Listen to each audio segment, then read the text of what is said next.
my fingernails are once again in a horrifically sad state. Like, look at my pinky. Dude, what are you doing to yourself? I chew them. What are we doing? I chew them. We got to get this figured out. They're a fucking disaster What's again. happening here? I mean, they don't hurt, so... Look at mine. Mine are fine. I go crazy. I can grow them. So, like, I couldn't get that up because I don't have any fingernails. Like, they're all... I mean, my thumbs are like half. That's the reason why I can't get it up? That's why I can't get it up because I don't have fingernails. All right. But among other reasons. Okay, I don't... All right. Well, excuse me while I crack my beverage. Welcome to WeNeedWrestling. I assure you...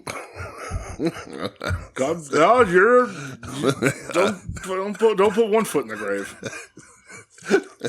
I assure you my penis works. Okay. All right. Well, so at least most of the time, what the fuck is happening? You wanted that, you got it. No. I didn't know it was going there. Well, it's going somewhere. What's happening? Welcome to WeNeedWrestling. Are you all right? No. No. Don't answer that. No. Nope. Never mind. I even fucking said a thing. Hello, DJ. I'm DJ. That's Brett. We know how I am. How are you? See what happens when you're past your bedtime? It's true. It's not true. It's not my bedtime. It's just late because we had to watch. We had to be double colliders again this week. We sure were. I hope it doesn't become a more regular thing. I don't really. I don't mind it, to be honest. It opens up my weekend. I mean, I like obviously hanging out, watching the wrestling together. I'm here already, But like, I don't know how viable back-to-back nights of wrestling for them are. I thought tonight's show was fine. Oh yeah, no, it was good. Even but like the last one they did was good. They're too. going to have to run in basically the same town. Yeah, that's okay. But they, Hot crowd tonight. Yeah, but you do get you sell a little bit less. I don't know. I guess maybe because we have two to talk about. Then I'm like, that's probably why. It's a lot more wrestling, but I don't know. Maybe you do just tack it on the end of Dynamite. Maybe you're doing 4-hour Dynamites from here on out. No. They are going to do that one in June or July in Milwaukee. I think that 4-hour deal. Milwaukee. I don't know how it's going to I don't know if it's just a 4-hour block that they're going to show on TV, but that's a lot. 8 to midnight. 6 to midnight. 2 minutes to midnight. Ooh, bring your daughters to the slaughter, my friend. Yes, sir. Fear of the Dark, which I also have. What the fuck? I don't know. I don't know what happened. Like, apparently I'm punchy. Are we getting into a therapy session here? I mean, we could. No. We're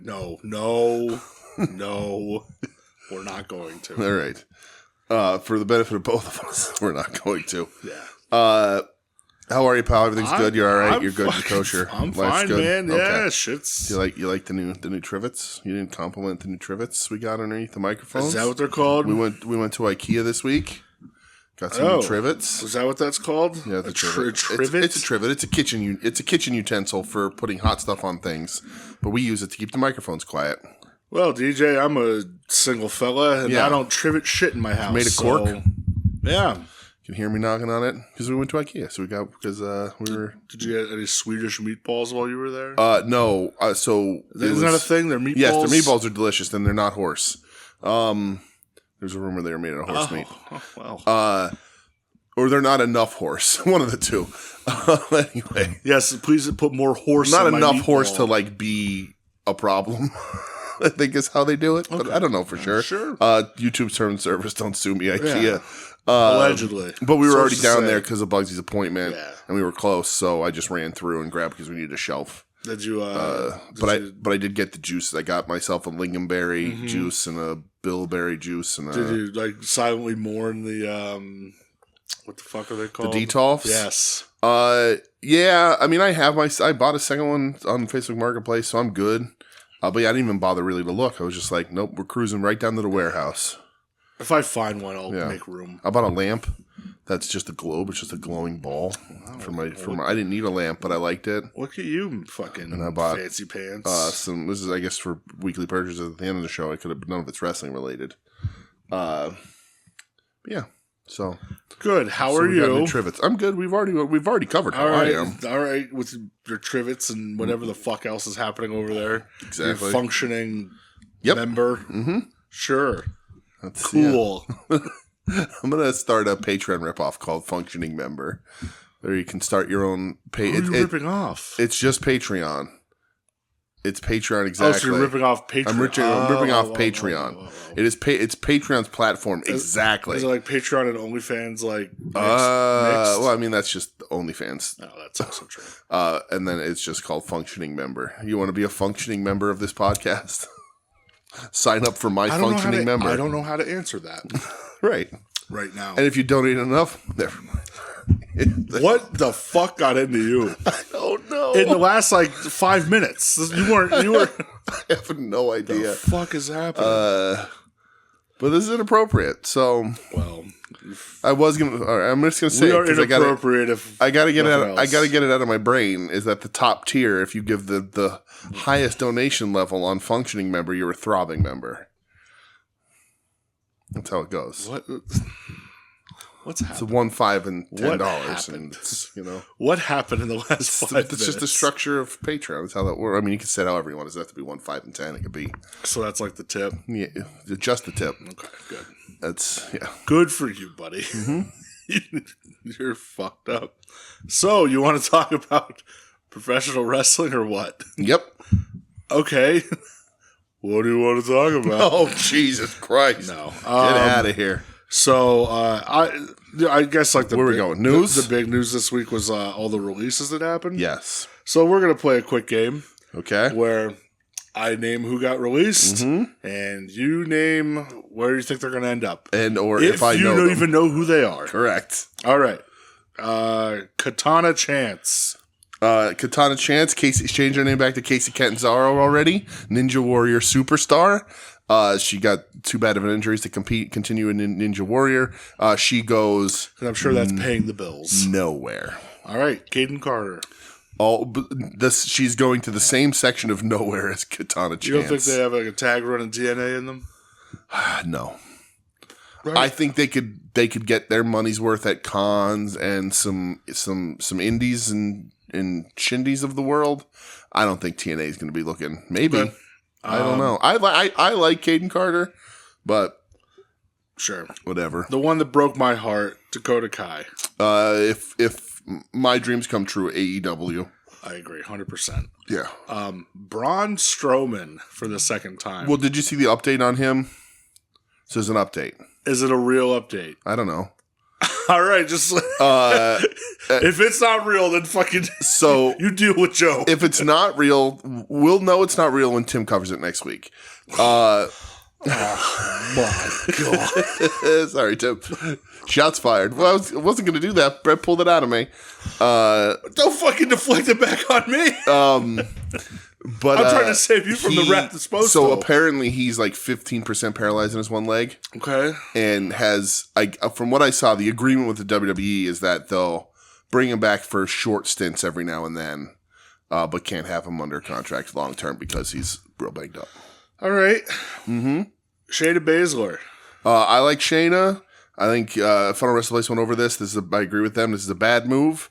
I think Shayna would be really cool for the Ring of Honor Pure title, the women's Pure title that they introduced, I think. I like Shayna. I wouldn't mind seeing her in AEW, but it's most likely TNA. Cora Jade. You can see her on her OnlyFans. I think she has, sadly, no other value to give the world, but showing off the things that WWE made her buy to get over. Gigi Dolan. That'll be OnlyFans, for sure. And I could see her TNA for sure at minimum. Tony Khan might get a little, let's say, anxious and take a flyer on her. But she seems prime and ready for TNA. Isn't she with somebody? Is she with Zach Wentz? Is that somebody else? Yes. So yeah. There you go. Was she a Stardom lady or anything? No, I don't know. So I know she worked Indies a bunch. Okay. Yeah. I mean, you'll Kelly. see. Yeah. Well, she worked at AEW too. Yeah. As did Cora Jade, when she was Eliana Black. Eliana Black is back. So sure. Jakara Jackson. I only know who that is because of the WWE Dumb Card game. Oh, yes. So I don't know. I don't even know how long she's been. Is she? I'm assuming she's not even an indie person. She was a developmental WWE. I think. Not nowhere. I think everybody from Gallus, which is the Coffees and Wolfgang. Rev Pro, I guess. Sure. Yeah. Aura Mensa. I don't know. I know the name, but I don't know who it is. I couldn't put a face to it. Javier Bernal. I think you're making stuff up now. Nope, that's a real deal thing. I don't know. He was really good in Sicario. I don't know. Jesus. Yeah. You don't have to answer this one because she already said she's retiring. Danny Palmer, fuck you, you piece of shit. Ooh, Danny Palmer's not a good person? Nope, not at all. Why? What'd Danny Palmer do? Danny Palmer, God, I don't want to mess it up because if she didn't say it. Oh. People controlling the weather. Oh, really? Yeah. Oh, okay. One of them's. Hold on, let me Google Danny Palmer weather. I couldn't tell you who Danny Palmer is, so. Yeah, weather and election conspiracies. Yeah, there you go. Pray for Florida State Alert. Do your own research with something's fishy. Research cloud seeding. Research weather wars. Keep note of the states being affected. Red states only. There you go. 36 days until election. USPS has suspended service. Yeah. Okay. Yeah. So, cool. Right under it, somebody posted the quote from Big Dimo that says, "Some wrestlers are just fucking stupid. I don't know what to tell you." Yep. Yeah, I couldn't tell you what she looked like though. So yeah, I don't know. So this one isn't a release per se. I think it's the contract's just running out. Okay. Shotzi. That one, I think Shotzi has enough friends probably that she's going to get more than she probably deserves. And OnlyFans is really smart. But like, again, I can see Tony taking a flyer. I wouldn't. Is it the worst thing for AEW? No. Because she is entertaining sometimes, especially when she brains herself on stuff. But like, but the women's division AEW could use a little bit of freshen up. She's better than some. Like I'd put her above Penelope Ford in like ability. Mm-hmm. So, it might be on par. It might be level a little, maybe but like, man, TNA at least. Yeah, and the last one I had down here. If there's more, I apologize. Yeah. Riley Osborne. Right. So the story came out about him where they're saying like he didn't want to go to Evolve. Okay. And that's why he got let go. But he came out saying something like, I think his wife was pregnant and she was giving birth and he asked for a day off. And it was back in the gym the next day to work Evolve and stuff. So he's like, so don't like question my work ethic. Okay. Kind of. Because the report came out like a lot of these people are getting let go because of a lot of the developmental getting let go because of work ethic. Yeah. Which that's where he came out and was like, hey, fuck you. Kind of. I know Cora Jade clapped back on it. Gigi Dolan clapped back on it. Yeah. They're like, yeah, like we had to go to our own separate gyms when our the PC was closed and stuff. And so, probably the biggest surprise, I know that Gigi was just shown in the crowd on Raw 2 weeks ago. So that's kind of wild. I'm bummed about Dakota. Yeah. But I think she's going to be okay. Riley Osborne's a British fella. Okay. His real name's Josh Terry. Okay. The Braun Strowman one is kind of like wild, especially because he's been working a lot. But then there was that line that Paul Heyman said over WrestleMania where he's like, "Yeah, Braun Strowman asked me why he's not on Mania, and I told him because you fucking suck." Yeah, I was like, "Oh, all right, bro." Okay, and then Sportskeeda had Apter on, and Apter said, "Is that anything like Sportiva?" I don't know. But I guess, and then Meltzer indicated that Strowman's high salary was the move. That's probably part of it. Yeah, I know that's what they did last time with Strowman and Aleister Black and Bray Wyatt when they let all them go. Yeah, he said so. The stories, they aren't fake. It's just all speculation that he may be sort of back. So it's purely fucking speculation. Purely fucking speculation. Even Sports Illustrated picked it up. All right. So there's some releases from AEW as well. EJ Naduka. Yep. Think he goes anywhere, or do you think he's just kind of done? I mean, have we ever seen him fucking wrestle? I think Joe and I saw him wrestle at a Collision taping once in Philly. The dude's got a great look, but like, did you see that bullshit Fightful report? Yeah, about how he's too big. Yeah, well, because he's billed the same height and 5 pounds lighter than Lance Archer. Yeah, but and Lance Archer's build height is bullshit. I love Lance, but it's fucking bullshit. Sure. But they said the report was that he was too big and they didn't want to put him up against the other talent because he made the other talent look bad. Yeah. And it's like, but he's billed as 5 pounds lighter and the same height as Archer. Yeah. He's probably actually bigger than Archer. Probably. Which would make everyone look bad.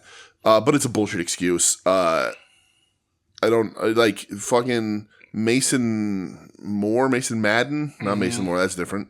Mason Madden, he's a big dude from MXM. They're not like, oh, walk on your knees in this tag match or anything. Like, so that's a dumb excuse. The dude just doesn't have it, probably. Yeah. And then Vincent and Dutch, the Righteous. So Ed, I know you're listening to this, buddy. I'm sorry. You and me like Dutch. We're probably the only two people in and around related to the Soonerium Network who like Dutch. I like the big guy, evil, like preacher look that Dutch has and tries to pull off. A lot of the weight of them is carried by their theme music, which was played in a Karrion Kross promo that he put up online. Cross put out a video and put that song in the background, which seems purposeful, but who knows? They asked for their release, from what I understand, right? Yes. They'll go to TNA or something. They'll pop up and around. Well, because you mentioned his name, time for a question. Okay, from young Ed. Oh, jeez. All right, got a damn question. That's an early question, Ed.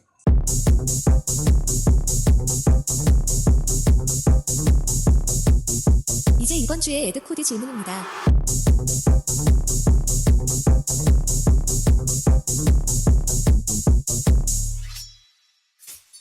All right, so what you got, Ed? Ed says, "Hey there, pals. 2-part question here for your fine podcast.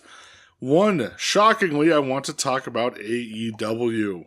The Righteous no longer work in the Tonyverse. Hate to see it. Dutch and Vincent are fucking awesome. The first time I felt like Tony fumbled. So my question is, who's your favorite AEW signing that went absolutely nowhere?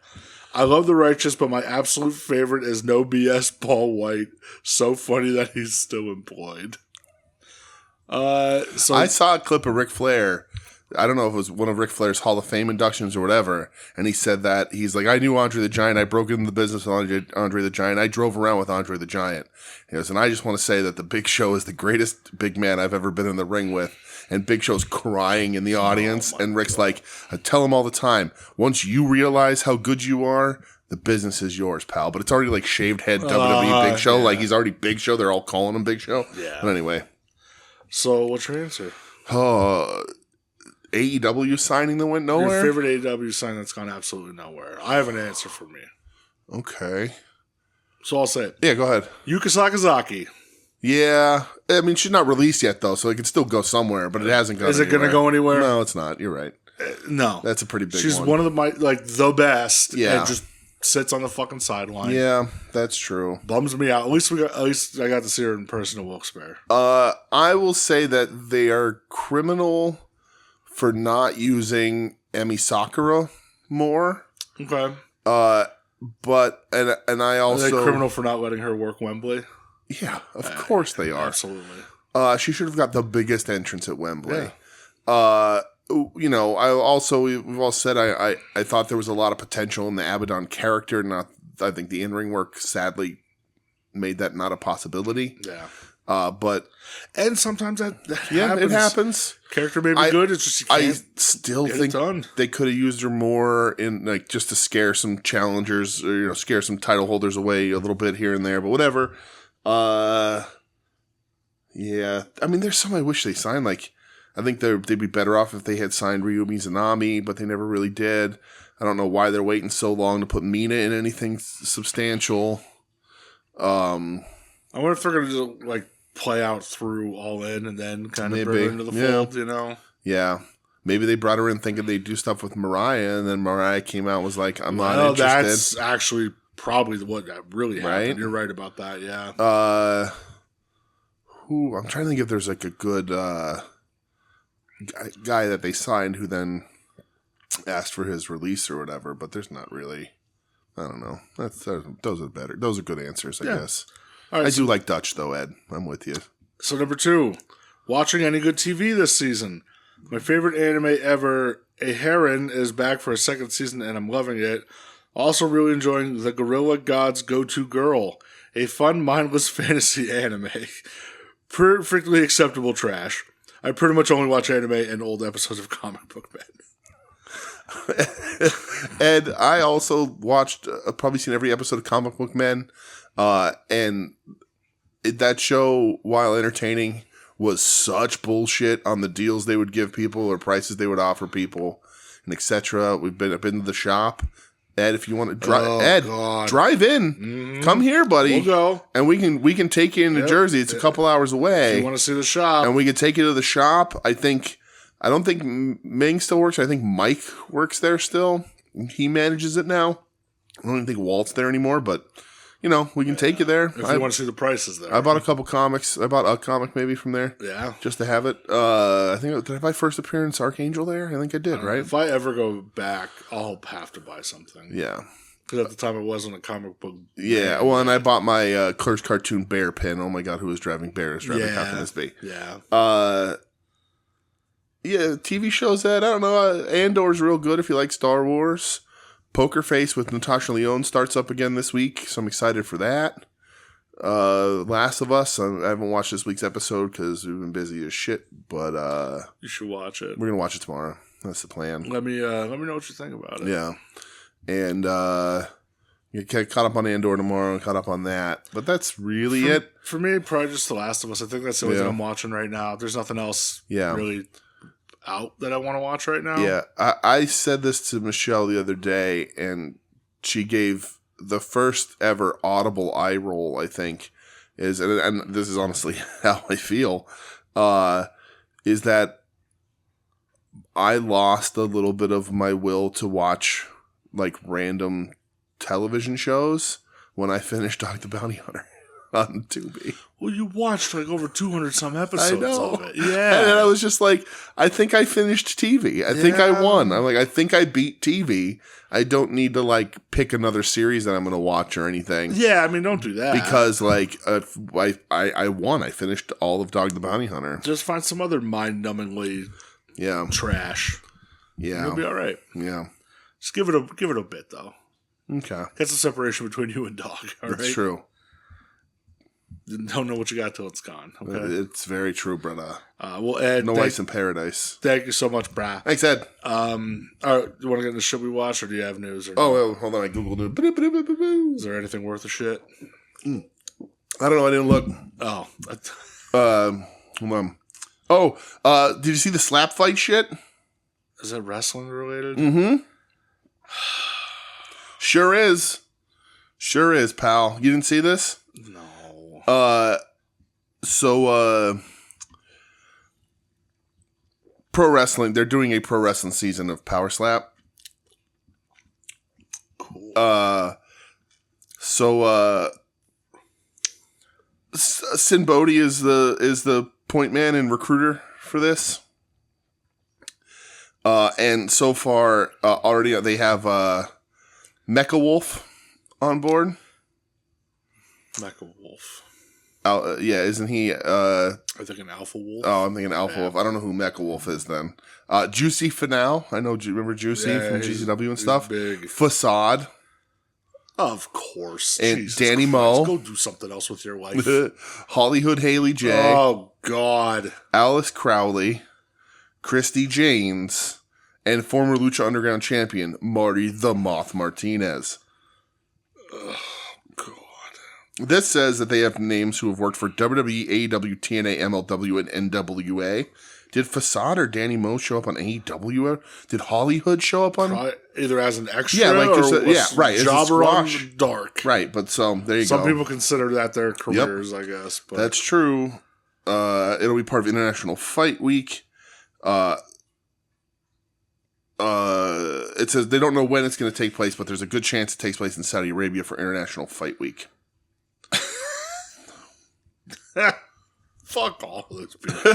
Jesus Christ. I mean, I'm. Oh wait, hold on. There's a bigger list because I know Ed's going to be very excited about this. Casanova Valentine also added.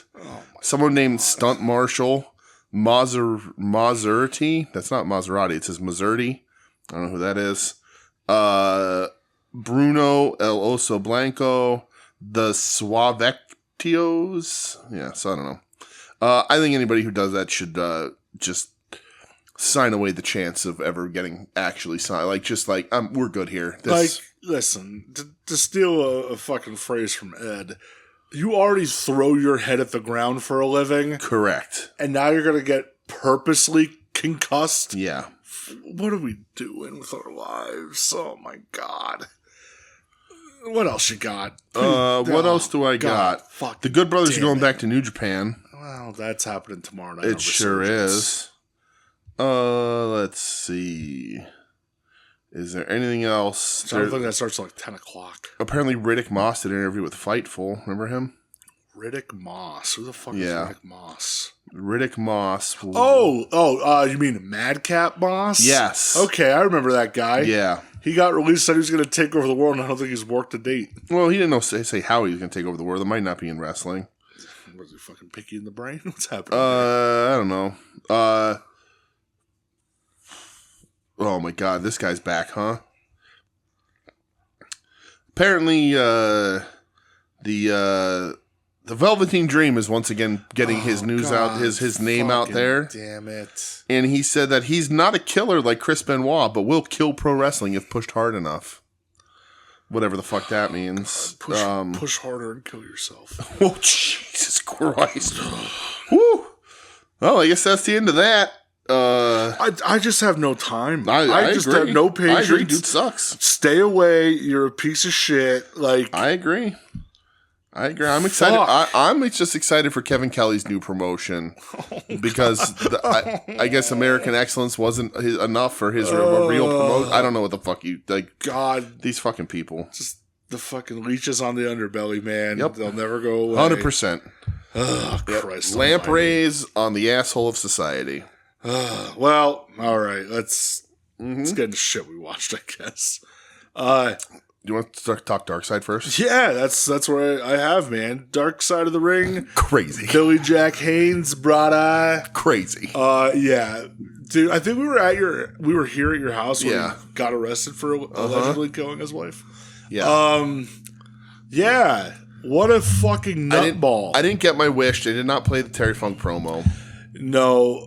But they did show clips of him in NWA. Yeah. Because, we've been watching that WCW 24-hour stream lately, and anytime he pops up, we just look at each other like, dude, how is he not a world champ? Apparently because he's a fucking psychopath. Because he's a crazy man. I wish, I almost wanted to, fucking get on my tweet and tweet at Darkside.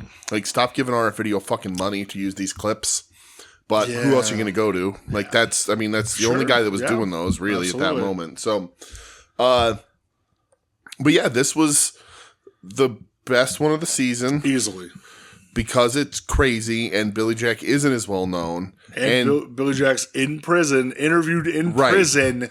And a legit, an off-screen lawyer and a legit crazy person. A lot of claims that some people believe, some people don't. I'll tell you what, man. I forgot about how fucking crazy he got. Mm-hmm. Saying that he could possibly be Vince Sr.'s son. Yep. The whole thing with I was one of the guys who put the kids on the track so they got run over. Right. He was a massive cocaine dealer, which is probably real. Well, because when he got beat the fuck up, they said, he's probably not lying about that. Yeah. They just don't know why it took so long for the retribution with all that shit. 30 years? Yeah, or 16 or something they said. Like but 16 since he took the 200,000 out of the 1.2 million for himself. And he's claiming he's innocent in the death of his wife, who he says I've only loved my father and her, and it's and then you find out that he didn't meet her till she was already in her 80s or whatever. Dude. Weird. Weird stuff. Just a weird guy. But there was that one dude that was just like labeled as friend of Billy Jack that was like believed everything. Yeah. He's like, he has the receipts to back it up. Yep. So I have two things other than the claiming to be Vince Sr.'s son, which is fucking insane. And again, Billy Jack looked like $1 million, capitalizing on the Billy Jack movies, which are a ton of fun. Fantastic. There's a point in this when he's right in the beginning when he goes to like defend, when he starts to do his interview from prison and he's defending himself, and he says, "Believe half of what you hear and none of what you see," which is not the saying. No. He got it. It's wrong. He fucked it up. It's believe nothing you hear and only half of what you see. Yep. Which is hilarious to me that you just right out the gate fucked that up. But the best line for me in the entire episode, and I don't want to give Jim Cornette a shit ton of credit here because that dude sucks a butt, but Corny calls him the Forrest Gump of crime. Yeah. Yeah, he does. Because, like, that one dude says that, like, Billy Jack had never mentioned this one guy's name ever. He mentions it to him, and a month later, Billy Jack was there when he was killed, worked with him side by side, just couldn't remember the name at the time, and then, like, he just folds that into the lore. Billy Jack Haynes adding a ton of Billy Jack lore to himself. Yeah. Just attaching shit whenever he could. He would just pick a crime and put himself in it. And he was there? Yep, he did it. Yeah, there's a lot of wild shit that came out of his mouth. Yeah. Now he's in jail. And he's probably going to die there. I'd imagine. Yeah. His trial's not till December. That is not a man in good health. That is not a man that is, listen, we live in a country that has... We live in a society? We live in a society that has due process, allegedly, and, innocent until proven guilty. Do we? Well... Billy Jack's white. But he's not innocent. Like, come on. I mean, that's allegedly, terms of service, whatever. But like, he fucking did that shit. You have a standoff with the cops and the SWAT team for hours, but you didn't kill your now dead wife. Like, even if maybe he's just thinking I didn't do it, he shouldn't be held responsible because it was a mercy killing. Yeah. Maybe that's part of it. That could be a thing. I've had many a discussion with Michelle myself about how I do not want to be trapped in my body. I do not want to be aware that I'm going insane. Sure. It's not how I want to end out my days. Take me out. I will go to Sweden and go in one of those pods that you can book now. Yep. I've booked it soon. But soon. But yeah, it was a crazy fun episode, though. Fun. Yeah. Fun. Yeah, I was going to say, boy, really throwing that word around. It's a wild one. It's a wild one. So hopefully Adam, is pissy over this one.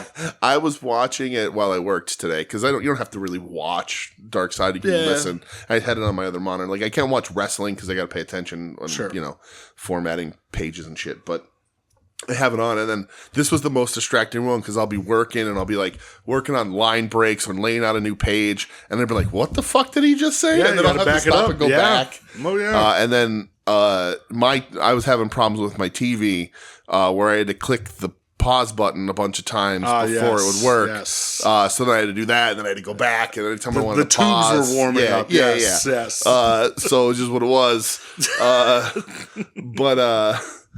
Yeah, it was a ton of fun. It was fun, but yeah, because it's insane. He's a fucking crazy person. He wasn't involved in the train track kid. Like, he just made all that shit up. Yeah, because they're like, oh, how convenient now, like, the mother of the child and the PI guy are both dead. Yeah. Oh, Billy Jack. Yeah. Next week's episode is on the original Sheik. Yes. So that should be a fun one. Sabu's in it. He's an actual crazy... That was the other thing. That was the cool thing about Billy Jack was, that when Len Denton showed up, I was like, Len Denton! Yeah. And then Patera, who was just brain is mush at this point, Ben Fonzie. Vince was going to give us a push. Yeah, everybody fucking says that. Until you were he no-showed a fucking event. Right. Fonzie, which was cool. He's like, yeah, he gave me a check, said, don't cash it till Monday. He goes, I went to the bank the next day, cashed it, and left the territory. Yep, that's right. Good for you, Fonzie. Yeah, that's right, Fonzie. Right down the middle, baby. Nothing your daddy. Yeah. But the Sheik is a legit crazy person also. So that'll be interesting. Sure is. But a lot of that is known. I think Sheik, the original Sheik, is a little more known than Billy Jack. Yeah. Because what are they going to cover? They're going to talk about the flaming ropes Yeah, where I'm sure. that sucks all the oxygen just out of like the ring. all the hardcore wrestling, Right. like really I like to pushing hurt the envelope, people. Right. That was the one he was in? Was I like to hurt people? I believe so. Yeah. Yeah, and that him and the Funks in Japan. They'll probably talk about all that shit. All, mentoring Sabu. Yeah. All that shit. So Yeah. that'd be a fun one. All right. Real time wrestling. I watched one match from Monday Night Raw. Okay, I was like, real time wrestling. Yeah. What the was that? Like wrestling that happening now. Okay. Brother. Io Sky versus Roxanne Perez. Okay. Dude. Anybody call her Foxy Roxy? People should start. No, and I hope they don't. Please don't. Just saying. Every time I think of Fox, I just think of Alicia Fox and how fucking crazy she was. Oh, she just got signed somewhere, I think. She's in TNA. She's teeing his. I'm pretty sure she's working. She's tizzing his A in it. I'm pretty sure she's working with that piece of shit, Tessa Blanchard. Hey, go buy that new shirt. No, they can't work together. Things happen. But yeah, I watched Io Sky versus Roxanne Perez. Simply because Io Sky is on an absolute fucking heater. Yeah. Her and Roxanne, so after I watched that NXT tag match last week, I said, damn, I really want to see Io versus Roxanne Perez. Well, I got it. And I thought this was fucking really good. Io did such a great job selling her knee the whole match. Okay. After, Io beats her with the moonsault and everything. After the match, Io shakes her hand. Roxanne leaves the ring. And then Io gets jumped by Julia. Yeah. Oh boy, what is it? Sorry, I just had the finish to Alicia Fox's match on. It's really bad. Yeah. But go ahead, Julia. Yeah, Julia jumps Io, and her and Roxanne beat down Io Sky. Main roster? Yes, I said Monday Night Raw. I know you did, but Julia. Yeah. Oh, did they? Is it a full time call up? They're kind of in the middle right now because I'll talk about another match after this. Okay. But yeah, Julia and Roxanne beat down Io. And then for Raw this week, it's going to be Io and Rhea against Julia and Roxanne Perez. Io and Rhea, okay. Yeah. Dude, anything Io right now, I'm just I'm so fucking locked in on. Is that, or her, just because I don't watch, but it seems like her and Rhea aren't, I mean, I know they're not aligned in a group. They're doing this thing where but are they? Rhea had her back, and then Io had her back. Okay, but they're both baby faces. Yeah. Okay. Yeah. Is damage control not a thing? Well, let's run down the members of Damage Control. Oh shit! Asuka's been out for over a year. Yeah. Right. Kairi Sane is still out. Oh my god. Dakota Kai's no longer there. Right. Okay. Yeah. Yeah, I thought maybe they. Okay. Yeah. And the founding member of Damage Control, Bailey. Apparently, people are over her. According to Jonathan Coachman today, there's a fucking clip on his shit podcast, I'm sure, where he's just like, nobody cares about her. Who cares? Yeah, I sent it to Marcus, and me and him maybe arranging a trip somewhere. You don't fucking speak bad about Miss Pam, all right? Let's just say that. But yeah, Io fucking rocks. So Jonathan, there's a large pig at the door. Why would there be a pig? It's just me and Marcus. Well, because Marcus has friends that he's going to bring. Oh, okay. He's going to bring with. Interesting. All right. It's his bodyguard. All right. NXT. I watched a match from NXT, pal. Oh my god. No, not oh my god. This was number one contenders. Number one contenders for the women's title at the upcoming pay-per-view that they're doing. Mm-hmm. Jordan Grace versus Julia. Did you see the clip of Julia getting dropped on her fucking head? No, I saw a clip of Jordan Grace walking into the arena in a vest or something. Mm-hmm. Yeah. And I was like, oh no, did WWE make her fix her implants? I don't know if she has. She's got something. But, dude, Julia gets dumped on her fucking head. Great. To where the audience audibly just gets quiet, and Corey Graves is on commentary just going, no. When she got dropped, I'm sure you could find it. I'm going to look it up. She gets dropped, and immediately, she's on all fours, and the referee's just grabbing her head. Yeah. To be are you okay? Well, she was, but it was definitely a scary fucking bump. Yeah. But then also people were You would not have. Yeah. Oh, yeah. Oh, I wish I just had your reaction on fucking camera. It's this one, right? Yep. Yeah, that's the one. So that's disgusting. Yeah. And also, somebody that's posted this on Twitter. I'm not gonna show King. They're called King of the Trolls on Twitter with an illustrated great thing. So I'm not gonna give him any more publicity than that. But he's like WWE strong style smiley face with the hearts around it. In regards to that, yeah. So she got dumped on her fucking head. Yeah, she did. And like it was weird because it like clicked and woke her up a little bit. And dude, her and Jordan were slugging the shit out of each other. Yeah. In the corner, like forearm chop fucking battles, dude. I was like, okay, this is getting like a certain level I haven't seen in a while in WWE. Excuse me. And then Jordan like just drops her with like a stiff Michinoku driver. Nice. And I did see somebody say they're like, if you like had a problem with this match, you would have had a fucking heart attack watching Julia and Tam. Yeah. Like they used to fucking kill each other. Mm-hmm. Jordan Grace wins, which maybe Julia's kind of like send off to the main roster. Easily their best match I've seen from either of them since they've come over. Good. Jordan Grace looking like she's a little off cycle there, brother. Dude, she looks great. It was, but she's not as bulky as she used to be. It was seriously like fucking awesome. Yeah, good. It was so fucking good. Like I saw the clip of the head dump, and I'm like, oh fuck, I gotta go watch this, and it was good. It was wild, that's for sure. Yeah. That's all the WWE I had. Okay. Collision from this past Saturday. Oh boy. We're double colliding, everybody. Get ready. Tony Storm. Yep. Everybody comes for Tony Storm, but eventually Tony Storm comes for everyone. That's right.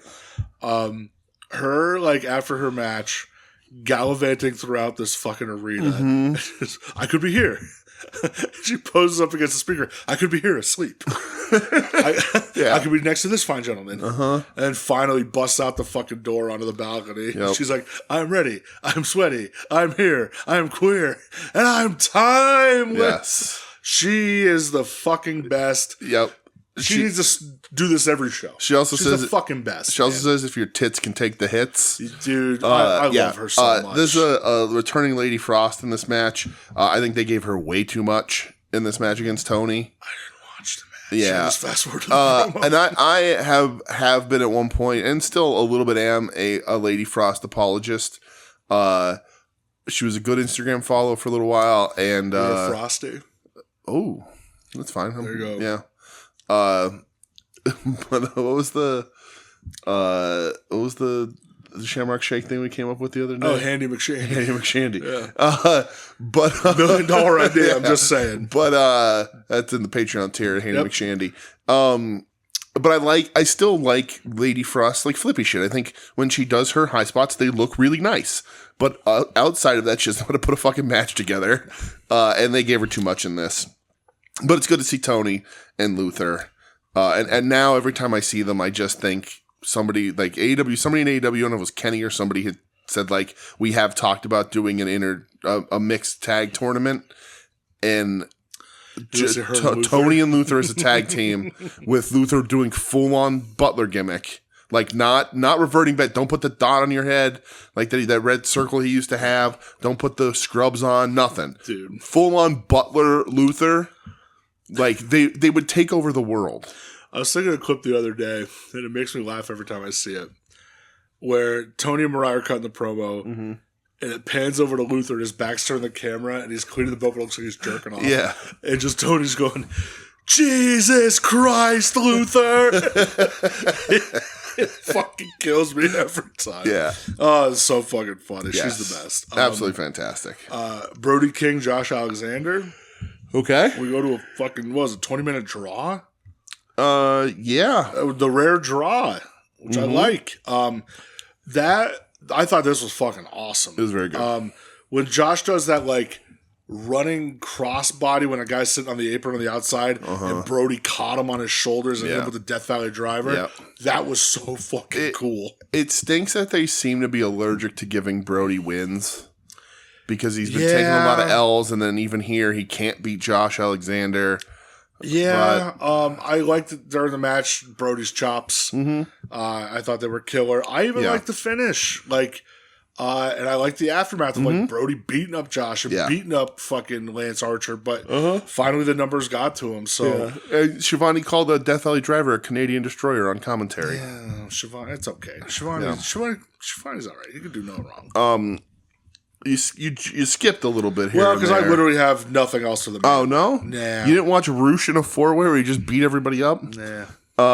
And then I have no interest in the year 2025 to watch Sammy. So that's why I want to like. I just my notes. I'm not interested in the Sammy Experiment Volume 4. I'm good. Like, what do you want me to do with this kid? Doesn't he win? Too? Yeah, he wins the $100,000. He's you know, he's a talented kid, right? He could do all the stuff. We've seen him do it. He's had really good matches. Not in a while, but he's had really good matches.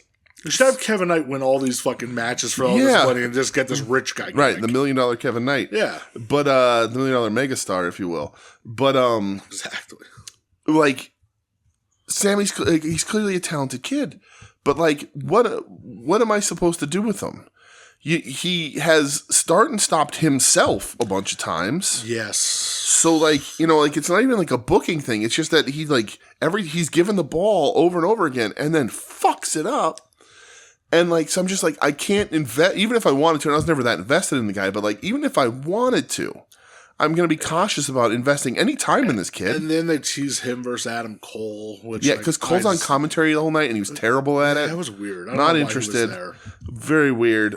Sammy does though, in the entrance of Wrestling Fairness, he does do a dive, and they kind of catch him. So that's apparently an epidemic everywhere. That's good. Harley, Megan Bain, I think, is the best they could do. But Harley hugged Anna Jay's butt at the end of it, which makes up for all wrongdoing. I did see that, yes. So and then that was all that was there. Max Caster gets squished, which is weird. They talk about Blaze Christian afterwards, which is dumb. Main event. Yeah, FTR versus Roddy and Kyle O'Reilly, 2 out of 3 falls. When this got announced, I think we talked about it a couple days before the show happened, and we said, damn, that's kind of weird they're running this back so fast, especially because the last match just happened last week. And, like, listen, I thought this was on par with the previous week's match. It was very good. Yeah. You know, like, you get these teams together, it's going to be good. I hated the finish, man. So, like I said, I wouldn't have run it back so fast. Yeah. I thought Roddy was the fucking MVP of this match. That guy is still so good and just, I feel undervalued. The coolest thing, for my favorite thing in the match, is the big drop kick by Kyle off the apron. Literally, that's on my next really note. Cool. The O'Reilly drop kick from the apron looked fucking killer. Yeah. The finish wasn't great, but I love the first fall. Yeah. I love Stoke telling Dax, tap out. Like, no, we'll get him. We'll get it back. Don't worry. I thought that was so fucking cool because you don't see that a lot. Right. And then the rest. It got a little too cute. You know, the bell rings and the ref calls it off and like whatever because he then sees it on the rope. Whatever it was. Yeah. It's just too cute. And the FTR did a cutesy like ref thing, like similar bell ringing thing. I don't remember what it was a couple weeks ago. And I also didn't like that. I'm like, you're trying too hard to be cute.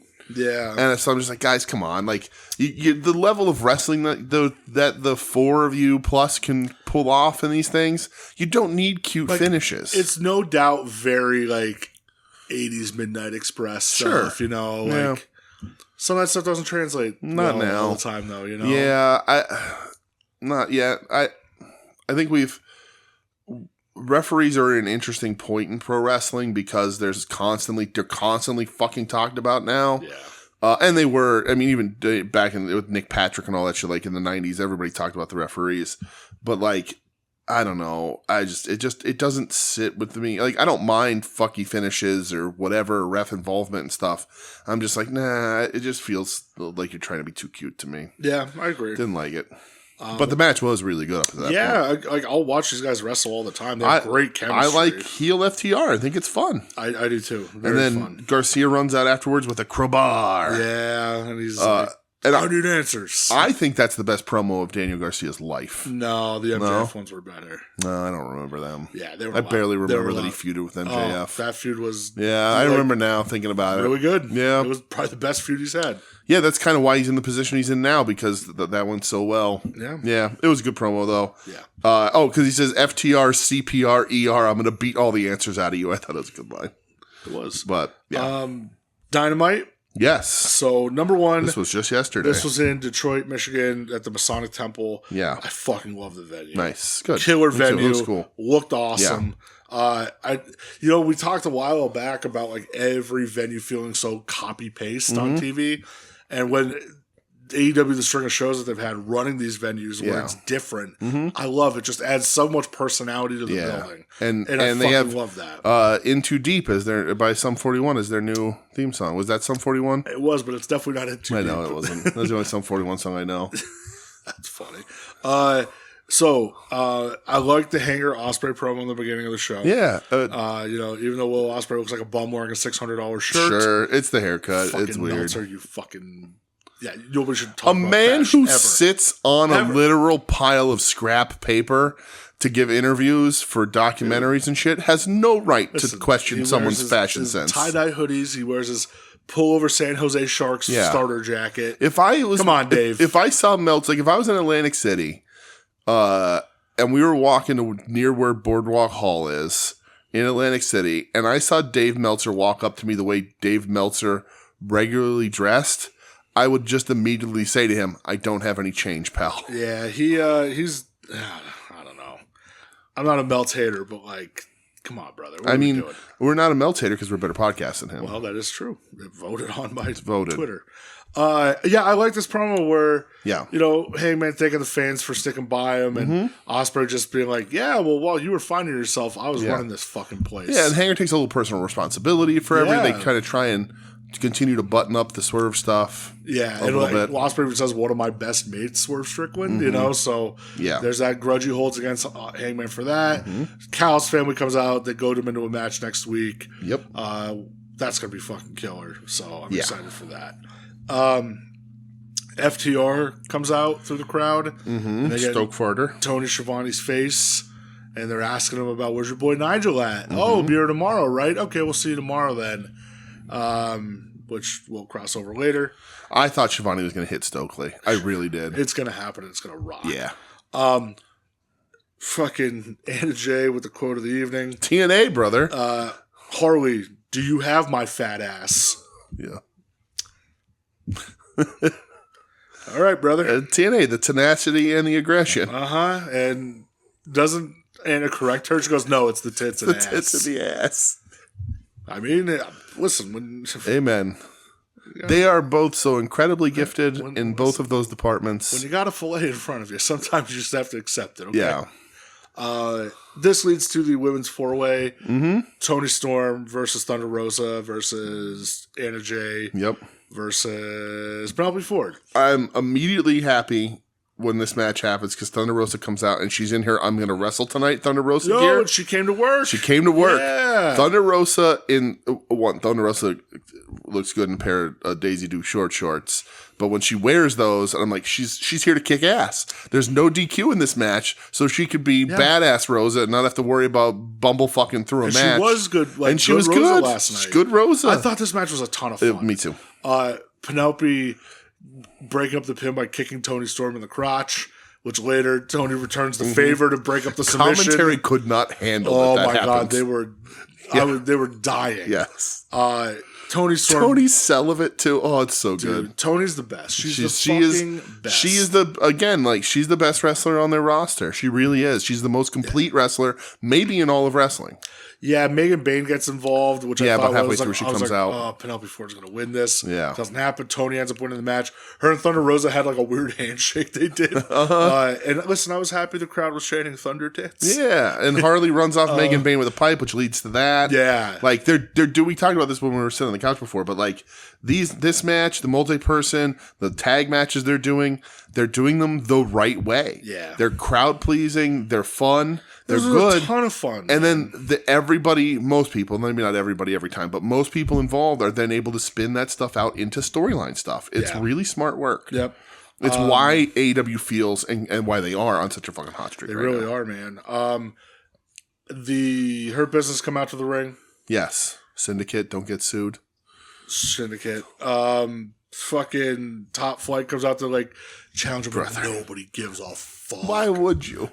Because they just have done no.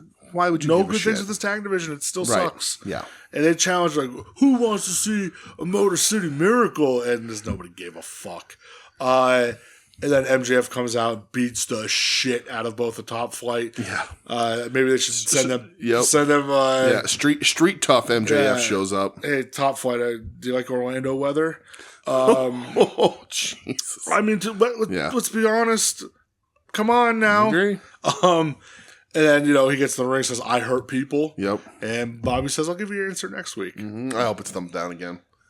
I don't ever want a thumbs up. I know. Me neither.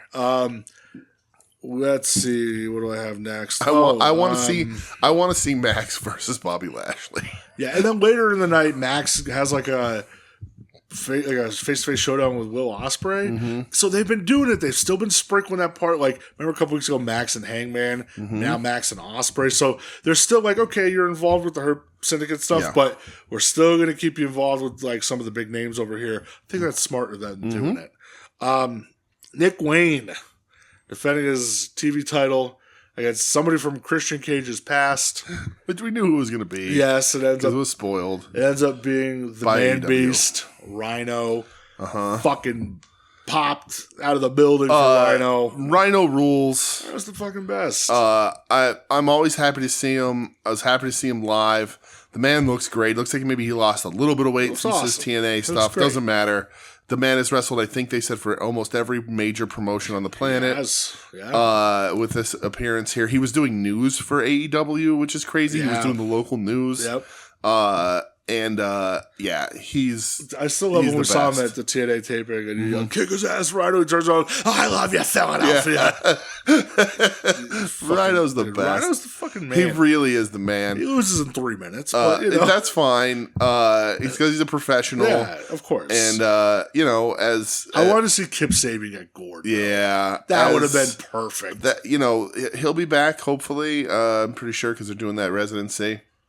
Yeah, but we'll see. It was nice. Joe said it and I said it. But bold move putting Rhino next to a mother that close to Mother's Day. You never know what's going to happen. But nobody ate their own face and shit out their own face. That upsets me. So I wouldn't watch that. Maybe on the next appearance. Where do you think the Death Riders Young Bucks thing is going?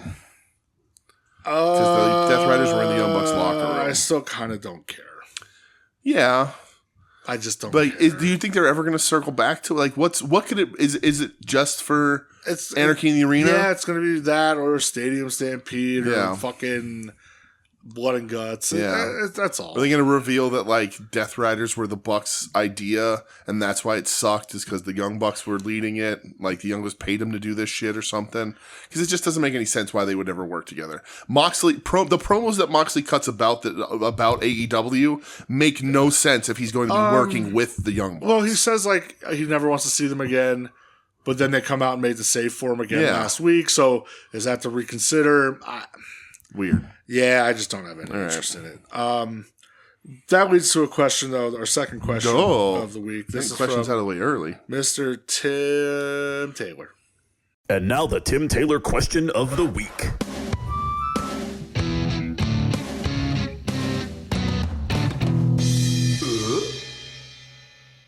Timsy, what do you got? So Tim asks, we got Rhino on Dynamite in Detroit. We did. So since AEW is doing a residency in the 2300 Arena, give me your dream nostalgia returns during the 7-show arc. Any chance we get the franchise?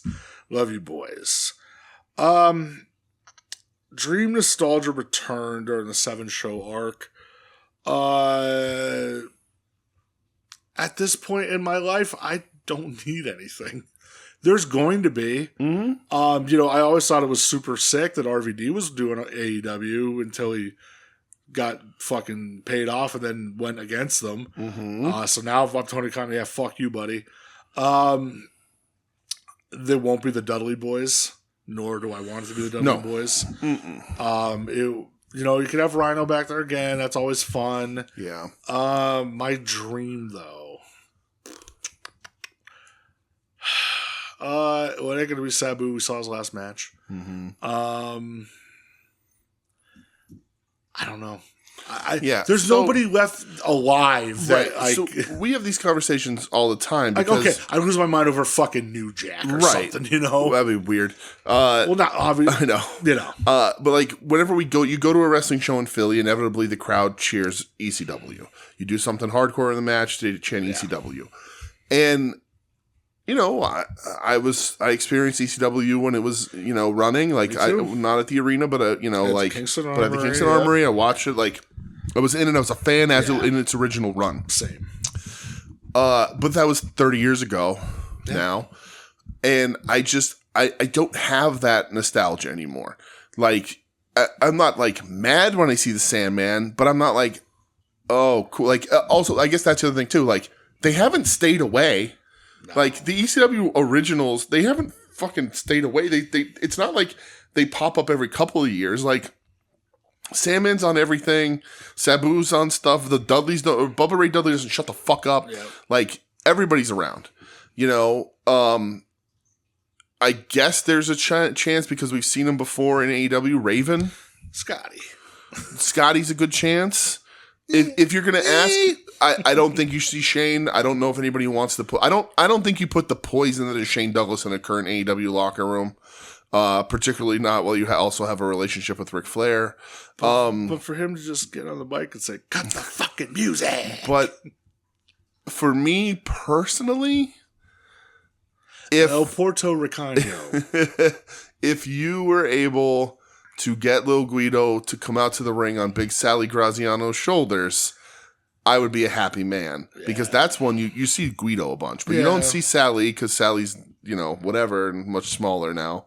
But like, there's there's just not a ton of dudes out there anymore. No. Like that, who from ECW has stayed the fuck away? Nobody. Yeah, obviously you can't get Mick as Cactus because he's under a WWE Legends deal. Yeah. Dreamer ain't gonna do it because TNA. Right. Yeah, there's really but guys that are left. Is Nova gonna is Nova gonna do anything? Big Stevie Cool's a piece of shit. He hates maybe you get the BWO because Stevie needs a paycheck. No, Steve. I don't. If I'm Tony, I don't touch Stevie. I wouldn't either. He's a shithead. But I think Joe said, Meanie is pretty set because he's always around. But again, that's a dude we see all the time. Yeah, he doesn't stay away. So even Danny Doring still wrestles under a different name or whatever. Hopefully we get Taz involved in something. Maybe Taz chokes somebody out. Yeah. But Masato Tanaka. That'd be crazy. A lot of the guys I'd love to see are dead. Bring in the new Hayabusa. Yeah. But Sandman never really went away. Sabu never really went away. RVD's, they either never went away or they're contracted with another company. And it's I don't know,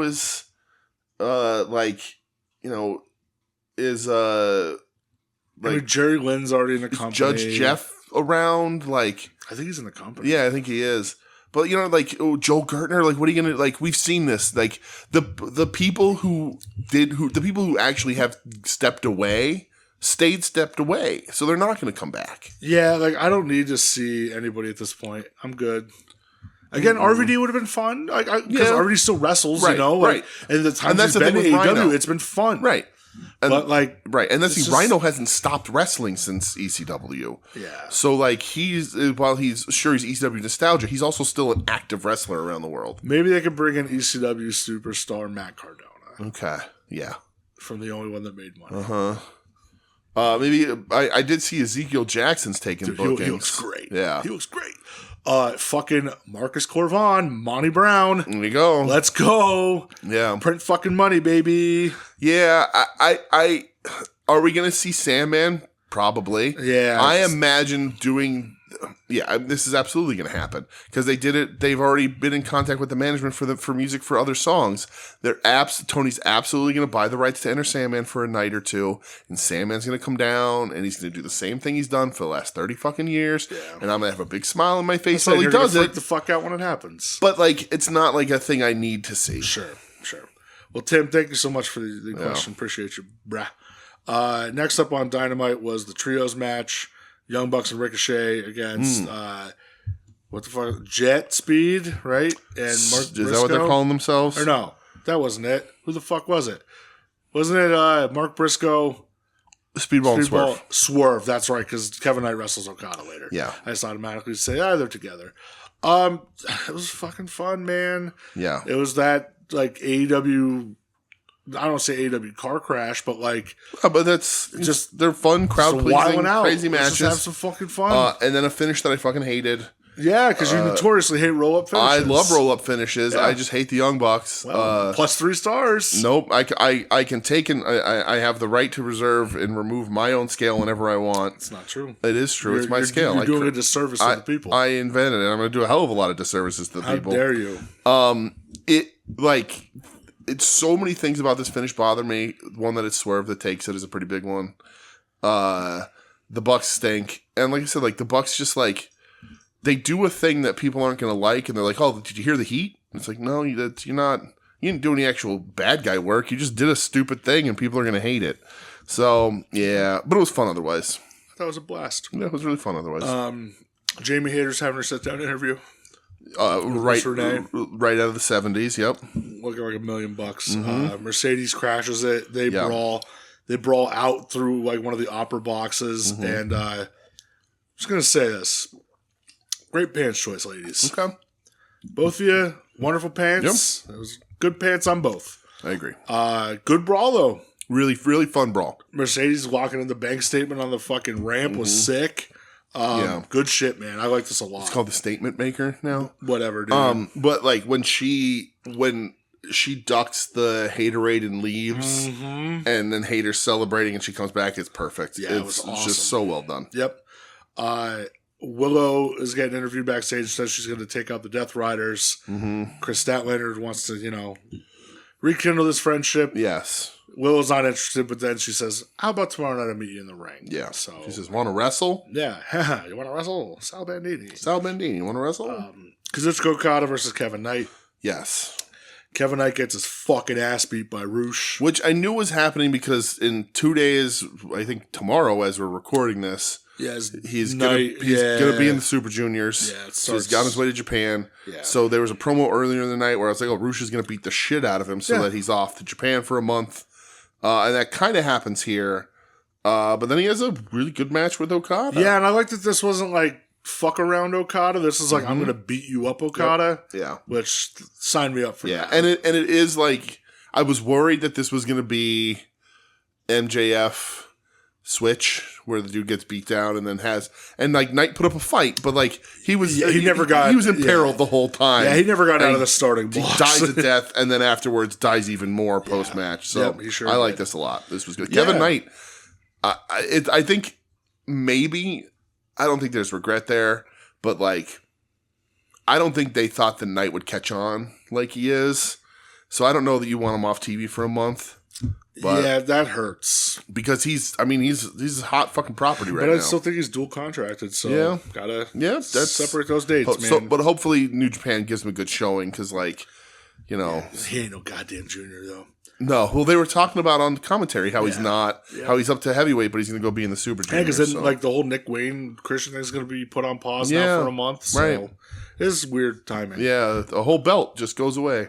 Well, the prestigious ROH Television Championship, That's true.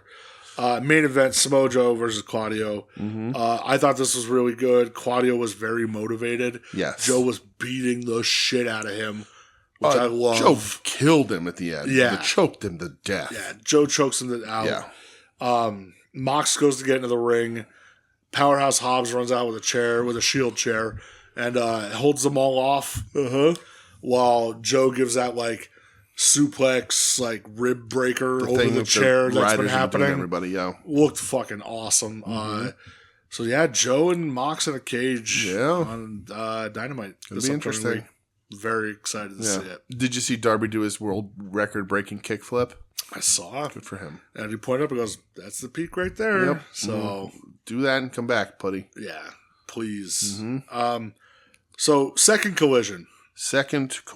Yes. We watched this just before we started recording. Just a mere 3 hours ago. Again, this show starts perfectly because it's with Toni Storm cutting a spotlight promo from one of the opera boxes. Incredible. She says she's going to spit on it and sit on it. She said that she's like, first off, I was physical and I caught an itch and I needed more. And I started with one, and then it was 2 at a time. Then it was 3 at a time. Then it was 4 at a time. And we're all being watched by perverts. Yep. And I didn't know that Jerry Lawler was in attendance, but I guess he was. And then she's like, if you thought I was talking about sexual intercourse. Sorry, I just think whenever I hear Jerry Lawler now, I just think of Doug Gilbert. Yep. Absolutely fantastic. Tony rules. Jesus Christ. Tony's the best. Do everything with her. Multiple segments, please. Get a microphone in front of her as much as possible. She's number one. She's absolutely number fucking one. She's, to me, the biggest star in this company. Yeah, and it's revealed later that Sky Blue's returning on Wednesday, which is in Chicago, her hometown. Yeah. It's going to be Tony versus Sky Blue, so throwing her right the fuck in there. Yeah, apparently Sky Blue doesn't have to worry about earning title shots. Well, I guess she has to beat her to earn the title shot. It's an eliminator, so throw Sky Blue in there. Let's see what Sky Blue. Maybe sell that action figure that's out there on the shelves right now. Tide. First match we get Ricochet and Helico. Thought the match was good. Ricochet, dude, it's all about the post match because the spirit bomb needs to go away. I hate that finish. It's not good. It's stupid, especially for Ricochet. It's like the only thing about him that I don't like right now. He's outside. He's talking shit to Detroit. You're booing me. The Philadelphia Eagles won, and I was just like, "Fuck yeah, Ricochet, you're the man." Goes outside to one Mr. Zach Gowen. What is going on? In the front row of the crowd, and he's like, "Zach Gowen, I remember watching Big Brock beat your ass." Yep, it was hilarious. He pushes Zach Gowen twice. Zach Gowen's there with his children. Security guards run over. Ricochet's like, all right. And then he beats up every security guard, which was hilarious. Finally, Zach Gowen gets in the ring to confront him. Ricochet kicks out his leg, drops him, hits that fucking spirit gun dealy on him. He rips off Zach Gowen's prosthetic leg and is carrying it like a trophy. And he gets to the top of the ramp and he puts his knee on it and walks like it's his own prosthetic leg. Fucking what a menace, dude. Ricochet's heel work is unbelievable. He's absolutely off the charts with this. It's insane. It's fucking crazy. It's like, I want to just sit down with him and have an actual conversation and just go, okay, was this in you the whole time? Or like, did you just develop this shit? Because, dude, you're like at the top of the list right now. Like, for sure. You're crushing it. Fuck yeah, he rocks. There was Don Cal's family beat up a bunch of nobodies. I couldn't even tell you who they were. Yeah, well, Outrunners. Oh, Bandito, right. Yeah. Fox. That's what doesn't really matter, to be honest. Anthony Bowens, Beasley Johnson, whatever. It was okay. Yeah, we had the conversation about Bowens. It just, I think the man too is many catchphrases. Like, stop forcing the catchphrase. Pride of pro wrestling. Let's just leave it at that. I like the dude a ton. I was excited for the singles push. I think he's got it. The 5-tool player but thing, like, it's lame. I think the presentation right now, while he looks good and like the music, whatever, you're right. Too many catchphrases, too much of that shit, too much of a mouthful to say because he uses his full name every time. Yeah. But like, I feel like with Bowens right now, every time we see him in one of these matches that isn't like necessarily an important match or a featured match, because like him going somewhat competitive against Lee Johnson isn't exactly what the people want to see. No. I feel that every time he comes out and does one of these, the time like counts down on his window of opportunity to be something other than just 2025 Mike Modest. And come out, be freaky athletic, take a couple moves, cut it off, hit your fucking rolling forearm. Let's just call it a day. That's all. I love Billy Gunn. I love that he again said "suck my dick" on TV. He told Billy Christian to suck his dick. But like, I don't know that I don't want to see the scissoring. I don't think we need Billy with him anymore. Like, cause Billy, like, what's the point? I don't know. It's weird. You're gonna have Billy Gunn. You're gonna scissor means you're not letting go of what everyone knows from the Acclaimed, but also you want him to be completely different on his own. Pick one, please. I agree. But probably like the most shocking thing of the night that I was like, wow, this was very good. Yeah. The Gates of Agony come out and they're in street clothes. Yeah. And they call out Brian the Learning Tree. Brian Keith. I was going to say Brian Christopher. Hard to call him out. Yeah, you can call him out. He just might not get an answer. Wow. Him and Big Cass. Fucking, what's his name? Why do I forget these guys' names? Big Bill with 2 G's. I almost called him W. Morrissey. Yes. They call them out. Dude, they just fucking brawl each other. The one dude from Gates of Agony, like, hits like I don't know, some sort of driver off the ramp through 2 tables on Brian Keith. The other dude, like, clotheslines Big Bill off the other side of the ramp through 2 tables. It's like, yo, what the fuck? Where did this get heat all of a sudden? Yeah, and it was real good. The one Gates Agony guy spoke and didn't just grunt. And so, like, clearly, to me, it looks like a little development. Okay, a little bit of a character change. Because like there were some like almost like the baby faces here. Yeah, and make them badasses. Like I think Bishop Khan is a good look. I think I'm never gonna be mad at a Samoan guy. No. But maybe we don't need like a raw fish head eating Samoa guy in AEW. Maybe we just need another Samoan ass kicker. I agree 100%. Is he Samoan? I don't know. He's something. I think he is. Some sort of Pacific Islander. So Chris Statlander versus Willow Nightingale. This was kicking so much ass. Yeah, run it back again and again and again because it's always good. They are so fucking good. Yeah. Willow hitting superplexes. Ultimate chemistry. Dude, that gut wrench powerbomb she hits on Stat before Marina comes out and like chokes Willow and Stat comes back in and gets the win just because she didn't see Marina. Dude, these guys, like these two are fucking great. Right. They are so great and Willow is so goddamn over. Yes. And I need her to have a belt.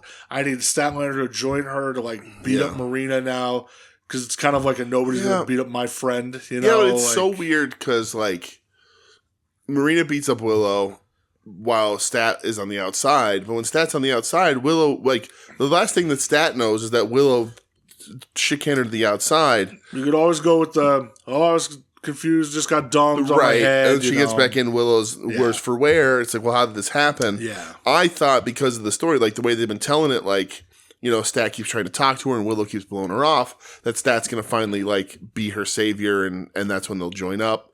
She has her back again. But, like, Stat immediately comes into this match healing on her. I was like, okay, what are we doing? Weird. Match was really good. Match is great, though. I enjoyed it a lot. For sure, all the time. Yeah. Josh Alexander to catch the squash some fuckers real quick. Dark Order.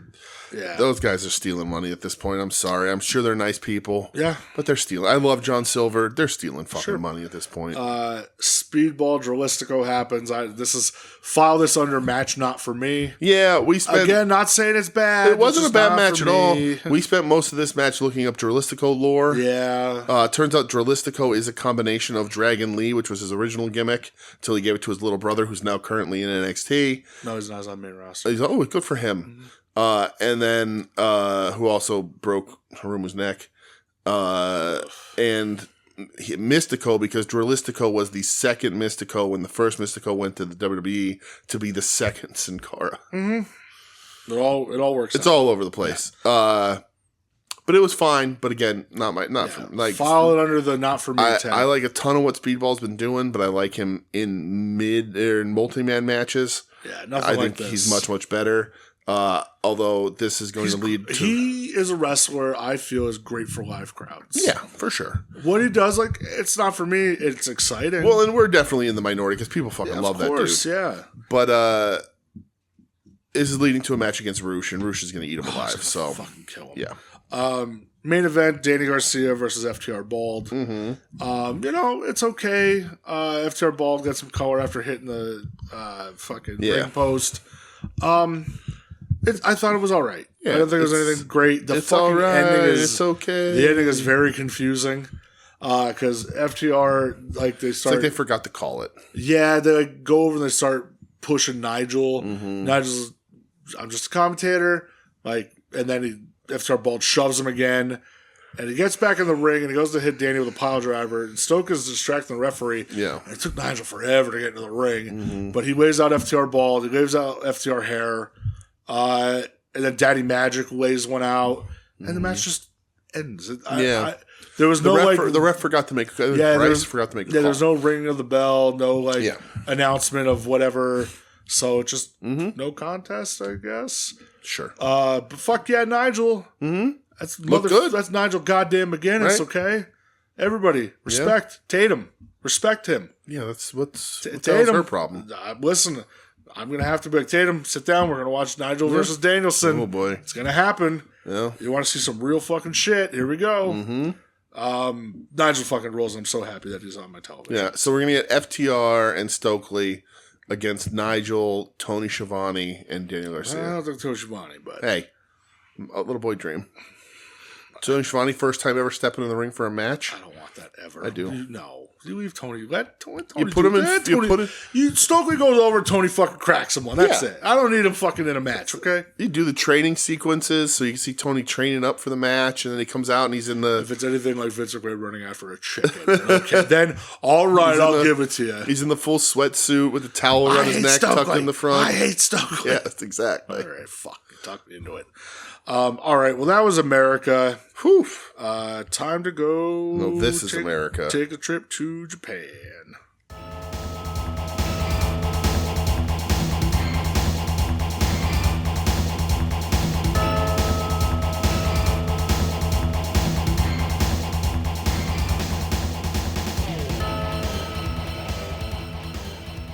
We made it. We're here. We are officially here. And we did it. So fucking happy that we are. Yeah.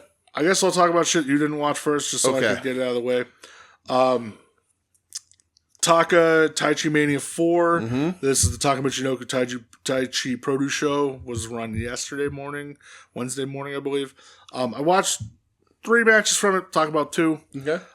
First one for the JTO Girls title. That is the Just Tap Out, which is Taka's promotion. Oh. It was Azusa Inaba versus Tomoka Inaba. Yes, they are sisters. Okay. Great theme music. Made me feel like I was on a fucking Vision Quest. Oh, all right. They both get in the ring and they do the weird karate routine. Oh, at the same time they come out together? No, I wish. But when they both come out separately, they put their belts on and then do a little karate routine. Okay. Very fun. All right. Goes 20 minutes. It's just them trying to kill each other, which I was like, oh, you're sisters. This makes sense. Listen, my fucking Joshi radar is through the roof right now. Mm-hmm. So I see this and I was like, yo, this kicked so much ass.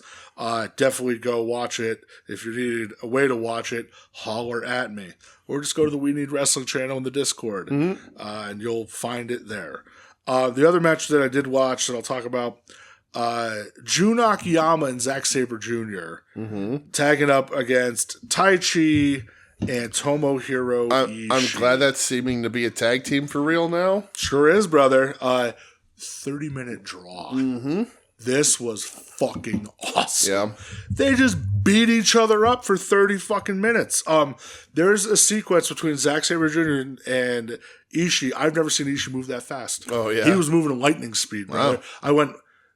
For a second, I had to squint. I'm like, does he have a flat top and capris again? Because this looks like young boy Ishii, dude. Oh, my God. There's a sequence, too. They're out in the crowd. It's like Hurricane. Yeah. Jun Akiyama's hitting European uppercuts. Zack's going, no.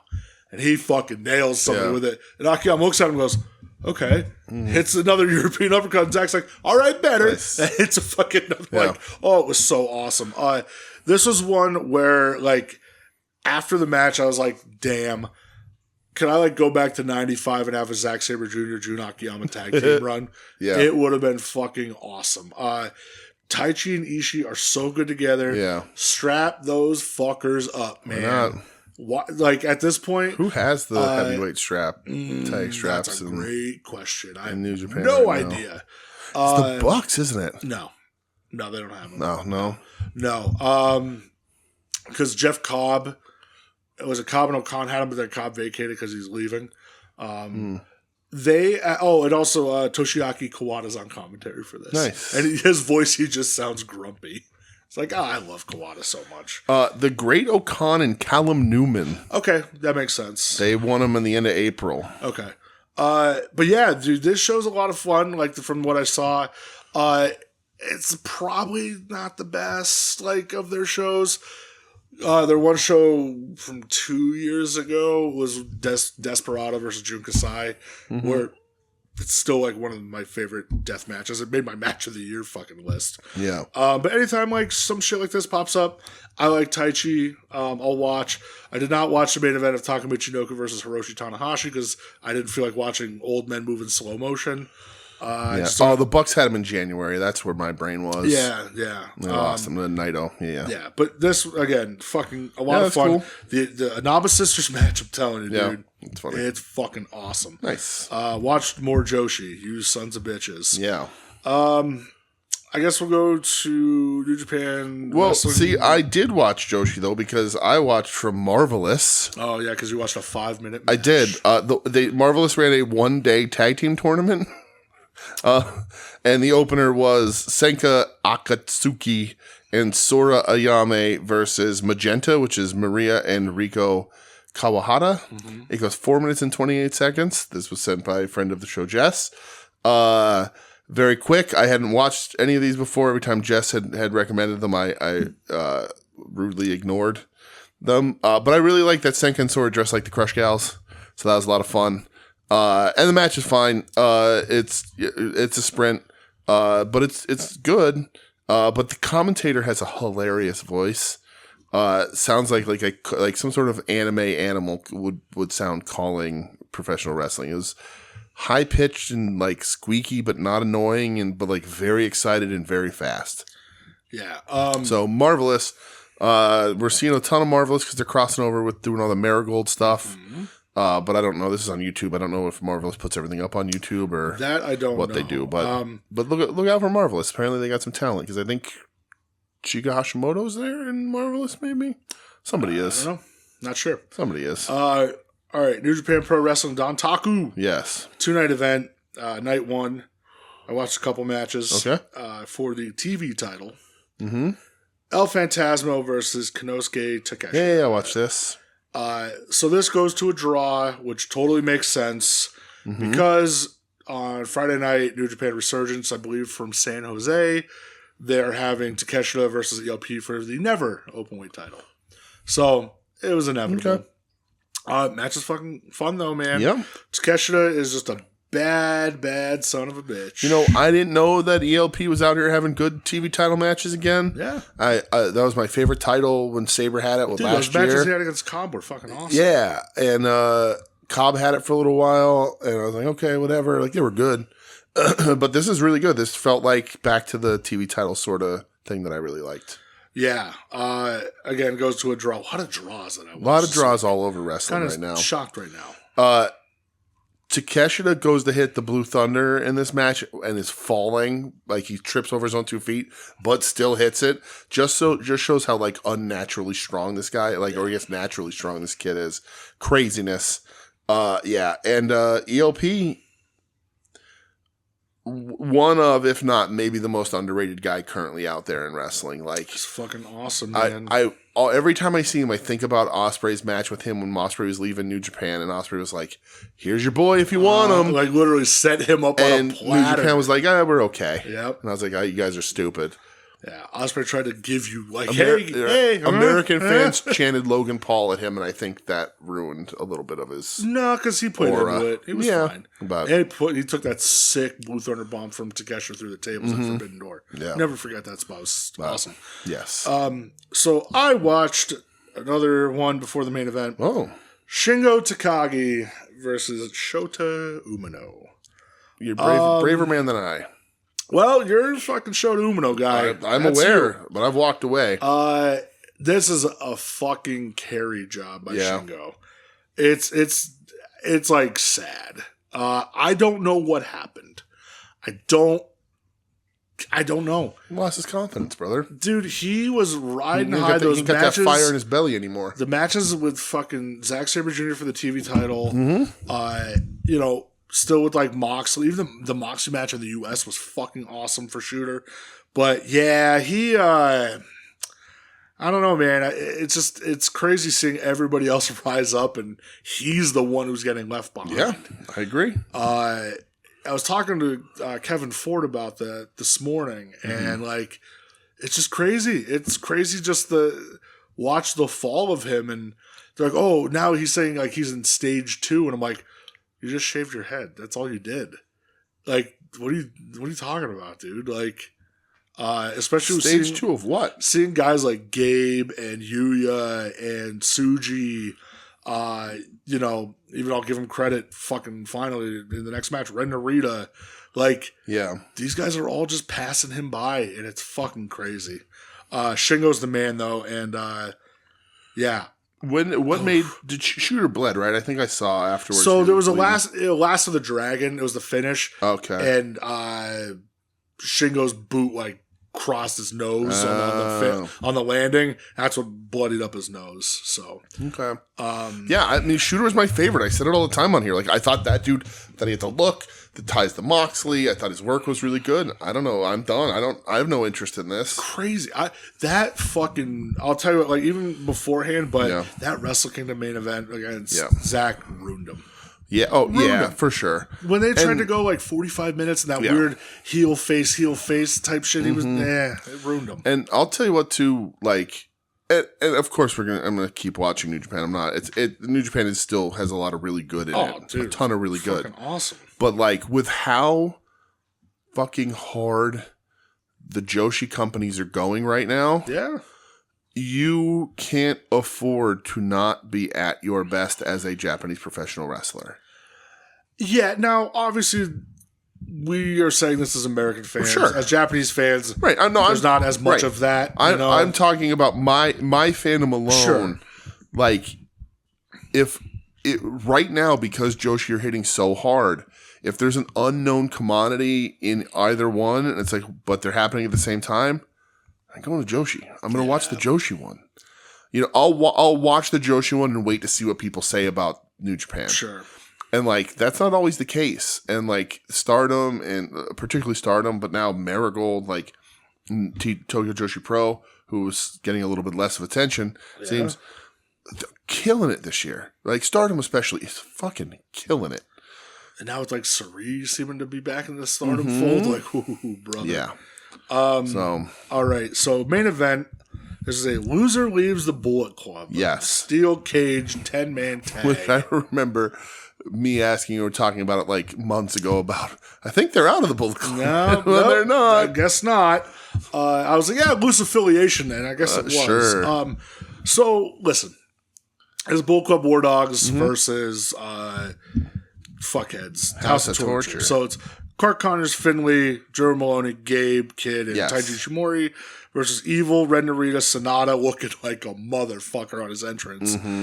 Sho and Yoshinobu Kanemaru. Yes. We are very anti-House of Torture. Huge. I get zero enjoyment out of this.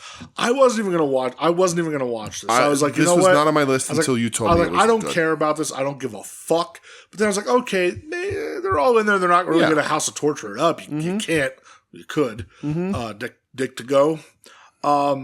Here's the thing, man. I thought like the violence level in this was very good. The Tokyo Pimp was there though, and that bothers the shit out of me. Gabe and Ren Narita bled buckets. Yeah. Those two went for it. The best thing for Ren Narita's career is to get away from House of Torture. Yeah. Gabe hitting that middle rope pile driver through the barbed wire table at the end looked fucking crazy. Whoever was all bloody, Ren. Yeah, like it looked nuts. Yeah. I think everybody bled in this fucking match. It's hard to compare because they did that War Dogs versus United Empire cage match last year, and that was like a fucking like uncomfortable amount of violence where it was like 60 minutes long of just like exhaustion. This was not as close to being as long. This is a lot better than on paper I thought it would be. Yeah, right. That's and that's why I said like, okay, I'm not gonna watch it. And then I was like, fuck it, let's just watch it. And I was pleasantly surprised by it. So I have one big problem with this match, and it's a good match, and I honestly I recommend it. You should watch it. It's bloody, it's violent, it's good. Yeah. I hate that cage. I hate it. Yeah, It's not a traditional cage match that we're used to, and that's what it's because I grew up on the American cage match. Like, sure, I remember the Blue Steel. I remember the Hell in a Cell, the chain links, all that. Like I've seen, the fight pits, all the war game, every kind of cage, Punjabi prisons, all that. I hate this thing. Like, I don't know that it actually does anything. Like, because it expands out to the crowd where the guardrails are anyway. And I know they fight through the crowd and this stops that from happening. Yeah. And they do some cool stuff on it. And it's not high, which is also weird. Because, like, Gato goes to do a splash off the top of it. It just bounces off of Dick Togo on the table. It looks like a pen that you put outside to put your dog in so it doesn't go too far. Sure. Like, it's like a playpen for a kid. I just don't like it. It doesn't matter because the match is still good. Yeah. And like the cage doesn't even factor in that much. I just look at it and I'm like, I don't think it's just not for me. Yeah, I get what you're saying. It's more just like a controlled chaos type deal where it's like, okay, you're not going to go on the fence. You're all going to have to interact. Right. Like, it is. We can't put it up, I guess. It's a runaway stopper. That's pretty much kind of it. Like, well, that's what the cages were always meant for, But like, it's American cages have been incorporated more into the violence as years have gone by. Sure. And this one is just sort of like, it's very far away from the ring. It doesn't keep because also an American cage keeps you in a very tight space that you can't run away from. Sure. This gives you a shit ton of real estate. And it helps when there's 10 guys in the match. And that's the whole thing. Like, I can imagine if it's just a one-on-one, you're never going to do that. But my brain, when I look at it, I'm just like, it's just something looks off to me. It looks like the Muppet Babies in a playpen and Nanny's going to come pull them out. Yeah, I mean, it's not, they're but not the match was traditional. awesome. Yeah, man. It's so violent, dude. So, I can't fault it that much. Dude, fucking Gabe Kidd at the end of that promo he cuts. Yeah, he's crazy. He's a madman. He's the guy. He's a madman. He's the guy. I want to see him. I want to see him featured more in big singles matches again, and hopefully it happens after this now because he doesn't have to worry about House of Torture shit. But like he was on a really good run, and then sort of dipped back into this drama the faction war, to take care of it, and I get it, and that's fine. But like, all right, he was seeming like a big deal, next man up, and then he has to go handle this business. Let's get him back in those big high profile singles matches again. Well, and I think it's on purpose why he's the one to cut the promo after the match, not Finlay. Yeah. And I do wonder like how much longer he's going to be able to stay in this Bullet Club. I think either he has to. They have to try a face turn with him or Finlay. I think Kid probably works better beating up Finlay and baby facing Finlay. That crowd fucking loves him though. Yeah, you have Gato do the old turnaround again. But see, I don't know. I don't know what you do. I don't know if you have like Gabe get too big for his britches and Finlay jumps him out of the Bullet Club. Could be. Gabe is a baby. I mean, and they do love him, right? So, like, obviously the fans would react really well to it. But like in my wrestling brain, I understand it's Japanese wrestling is a little bit different, but whatever. But like Gabe Kidd, quote unquote, face turning doesn't really change anything about him. Like he's not, like he'll be ineffective as a happy man. So he's got to stay like the crazy person badass. And I think he would. And that works, but like it's not a pure face turn. So I think Finley's better. So like I think Finley has a better chance, although I still don't think he could really pull it off. Finley has a better chance of becoming sort of a more traditional babyface than Gabe. See, I just look at it as like that crowd is so locked into Gabe. They are.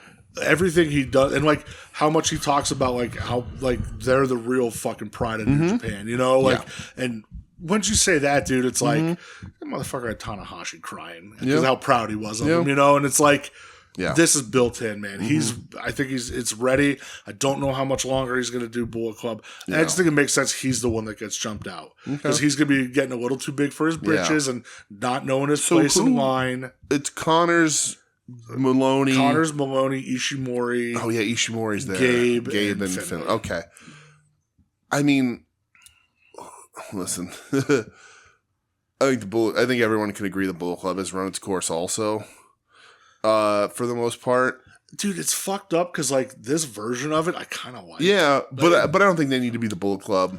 And they barely are. They're war dogs, but like But if they're going to start calling themselves just Bullet Club now, maybe, which is fine. But if you boot Gabe Kidd out of this, is there a Bullet Club? I don't know if you bring somebody else in. Because like Connors is sort of back and forth, right? Because there was talks of Connors not being there anymore under contract because he was showing up over here a little bit. Yeah, that's different. It's hard to know what they're. Maloney's jumping to heavyweight. Yeah, so there's your heavyweight. Yeah. Ishimori stays your junior. Connors could be your junior. Maybe him and the Ishimori tag. That's true. Finley runs your heavyweight. Yeah. Bring somebody else in. Right, but then Gabe leaves Finley and Maloney. Yeah. Yeah. It's just, I think it's because of my dislike of Finley, and which is, again, I still say I dislike Finley even though he's been putting on some pretty good matches lately. He's definitely grown on. Besides Ishimori, who is as grandfather of a Bullet Clubber as you can get right now. Dude, that motherfucker bled buckets too. I was shocked. Like everybody else, like are Gabe Kidd guys.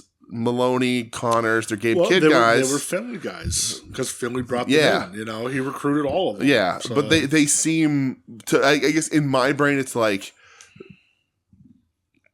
And I know that that's not what Japan is doing, but like, and because I like him more, I guess is why I feel this way. But like, Gabe Kidd feels more like the natural leader of the Bullet Club than Finley does. So that's why I'm like, okay, get Finley out of there. Yeah. But yeah, again, but the ceiling is so much higher for Kidd, so you want him away from that kind of stuff. But also, it's been a little while since a singles Bullet Club star has been at the top of the card going after titles, so maybe you want to do that. Well, we'll go anywhere. We'll talk a little bit because I watched some stuff from night too. Okay. One of the things I did watch that like I kind of half watched, to be honest. Ooh. There was a tag team match featuring Batten Bura and Mentai Kid. Oh, I saw that Mentai Kid was on the show. Yeah. Did he get any necklaces? No. Oh, they don't know how to treat the man right. Nope, didn't treat him right, and I felt real sad about it. You pay $60 to go see Kyushu Pro in Japan? Fuck no. I would. Yeah. If I was guaranteed Kodai Nozaki and I'd be able to touch him. Well, him and Ishikawa. Just on the shoulder. Uh-huh. Or the wiener. They even mentioned like he's like a local independent legend and oh yeah like cool. he's wrapping it up and he gets to wrestle in New Japan before he retires. Oh, that's cool. Good for him. I was like that was fucking credit Walker Stewart even like doing that. I thought that was very nice. It's very funny to have a guy show up on New Japan and be like, "Yep, local indie legend, he's retiring." Yeah, and the first time you see him, last time you see him, see you later, pal. Sure is. The only other match I watched from this, and I'll say this. I did not watch Naito's last match. I don't need to. I got it versus him and Hiromu versus Ishii and Taichi. I didn't need to see because it was 4-on-4. So you'd have to watch Bushi's last match too. No, they both had surgery. I saw. Yeah, I think Naito's getting eye surgery again. Naito's getting his 4th eye surgery, and then I guess I saw him do an interview, and he said he's going to do the stem cell treatments on his knees. Well, dude, those knees. And he said that they're. I guess the prognosis is that he can get a good amount of like mobility back in them if he just rests. I mean, good for him. So we'll see. Yeah, but still kind of a crazy thing that he's gone. Yes. But I did watch Yota Tsuji versus Yuya Uemura. This is for the global title. This is their first match since the G1 match they had where Yuya got hurt.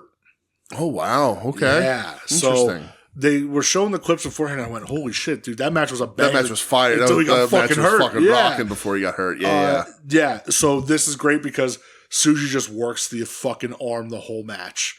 I was like, dude, this is so fucking brilliant. Great closing stretch of this match. Tsuji wins. Obviously, he keeps the fucking belt. Yeah.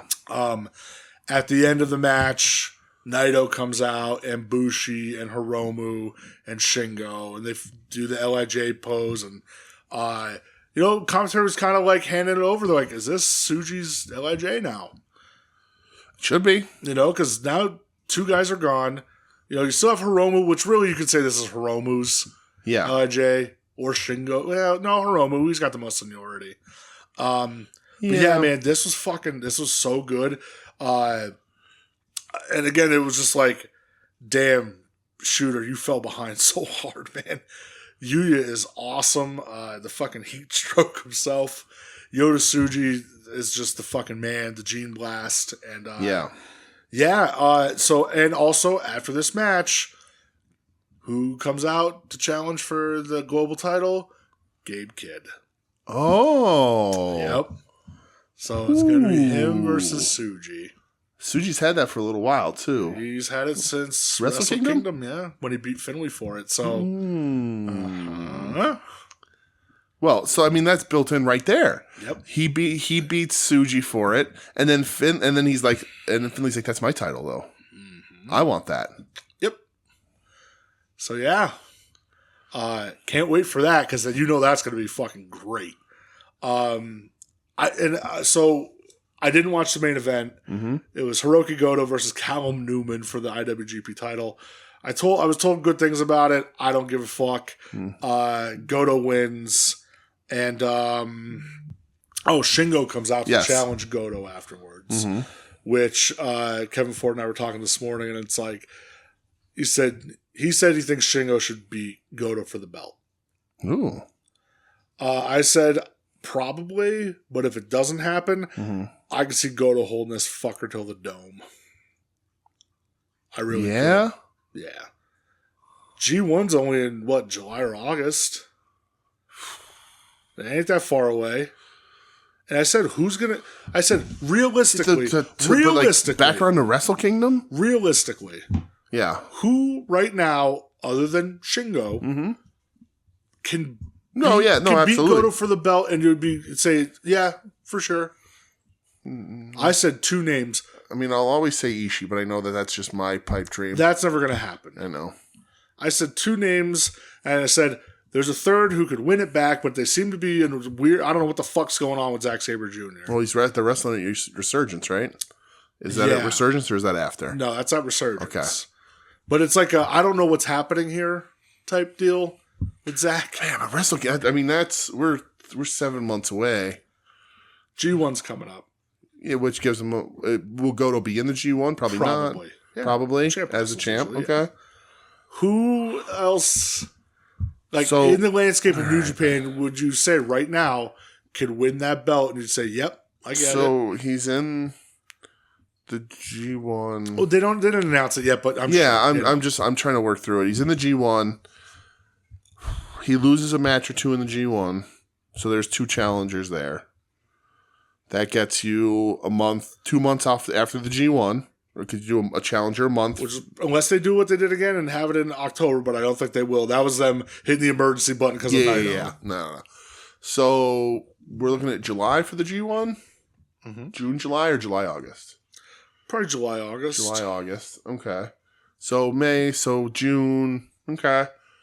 So he needs one. He needs keep in mind too. There's going to be a Dominion show that happens, which I think that's early July. Right. He needs a challenger leading up to that. Yep. Which I don't know who that could be, but whatever. G1. He enters the G1. That takes up a month. Yep. He conservatively walks out of there with 2 challengers. And keep in mind, the end of the year he ain't working because it's a World Tag League. Right. So then, unless he's in it for some reason, you get through those 2 challengers over the next 2 months.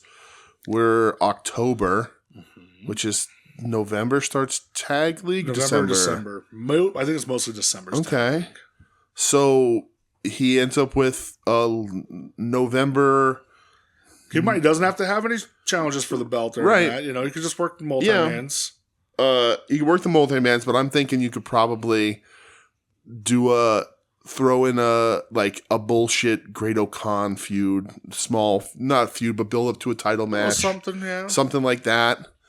Because you just had Callum Newman, so maybe O'Khan ends up being his challenger for fucking Dominion. I'm not saying that'd be great, but it's possible. He's up there. Him and Callum are connected. If Callum can get the title shot, Great O'Khan sure as fucking get one.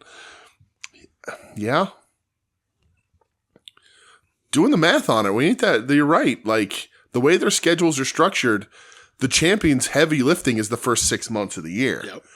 Because then the G1 happens and he's in there. G1, but you kinda, even if he's not in there, he's just sitting at home. So coast.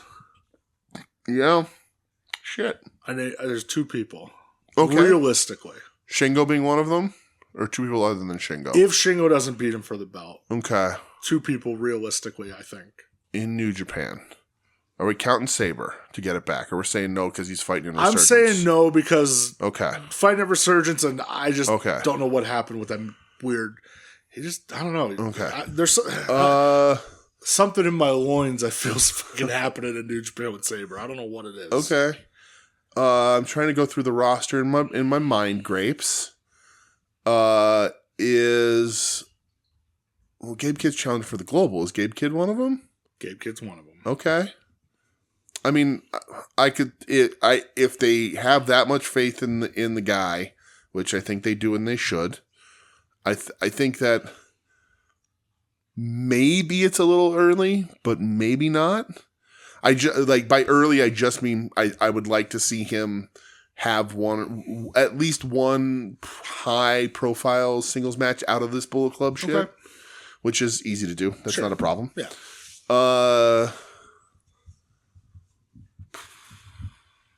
I'm trying to go through that fucking roster. Mm-hmm. One other person. I mean, the only other person I can think of but he's in a cool tag team right now with Taichi. But that's not going to happen. That wasn't it. No, that's not going to happen. Who's the other one? Konosuke Takeshita. Oh, Jesus Christ. Mm-hmm. I don't know that they would, man. You got the fucking 3-way contract, man. I know, but I think that's why they wouldn't. Why? Because their champion wouldn't be only beholden to them. They'd have to share their champion with somebody. Look that's how much tough. time he's spending in Japan already. Yeah. He works every big Japan show. He does. That's true. He is there all the time. He is there all the time. I guess, so... He barely works DDT's the only one he doesn't really work DDT at all. Even then, though, he'll pop in. So... Because you have to think, Takeshi's being in the G1. Listen, I'm not... Brother, I ain't gonna complain about it. No. Right? If it happens, I'm going to be like, holy shit, that's awesome.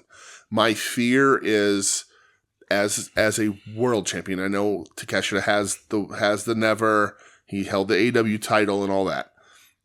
The Never title's a little bit easier to get out of, but like, the world title, say you're IWGP world champion, or whatever, I don't know if they call it world champion anymore.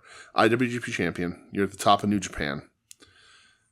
You're fulfilling your obligations. You're in a scramble match in AEW with the rest of the Callis family, and you roll an ankle, and then New Japan's without their main title holder. If it's the Never title, they're like, all right, we just pop that out. I think my concern is that New Japan gets hesitant with what they then allow Takeshita to say, hey, we need to make sure this guy's protected because we're fucked if our champion gets hurt. I look at it this way. And Takeshita doesn't have a history of injury, but... No, but you never know what could happen. Yeah. I get that. But you kind of can't be afraid at the same time. I agree. If you're going to do it, if you're afraid of getting hurt, you're going to get hurt. Yeah. Obviously, I know it's 2 different animals, but Scott Norton did it. Well, he did. He still wrestled. Right, but let me say this as kind to Scott Norton as I possibly can. Fucking disrespect Scott Norton. Don't. But it is. You better watch yourself. Oh, boy. I'm not disrespecting him. I love Scott Norton. You better chill the fuck out. But Scott Norton was in the position to injure people. Scott Norton did not wrestle the style with which he would get injured. Here's the thing, though. Okay, what happens in one of these fucking big melees at the end with the NWO? What if he catches a wrong one? I agree. You know? I agree. That's also a problem. It yeah, can happen. Sure. Didn't happen, though. It didn't. You can't be afraid of it. Yeah. I just think there's so much money on the fucking table with Takeshita. Yeah, I think Takeshita is great. Obviously, I can see it happening. I can see them just putting over. Yeah, Takeshita is like, hey, yeah. this is the guy. Yeah, he's young. He's better than all the young guys New Japan has. Mm-hmm. Let them gun for Takeshita. Let the young guys actually get fired up and say, this is an outsider. Yeah. We got to take this belt back. So much just political that worries me about that, because then New Japan has to be a little more invested on how Takeshita is used on AWTV.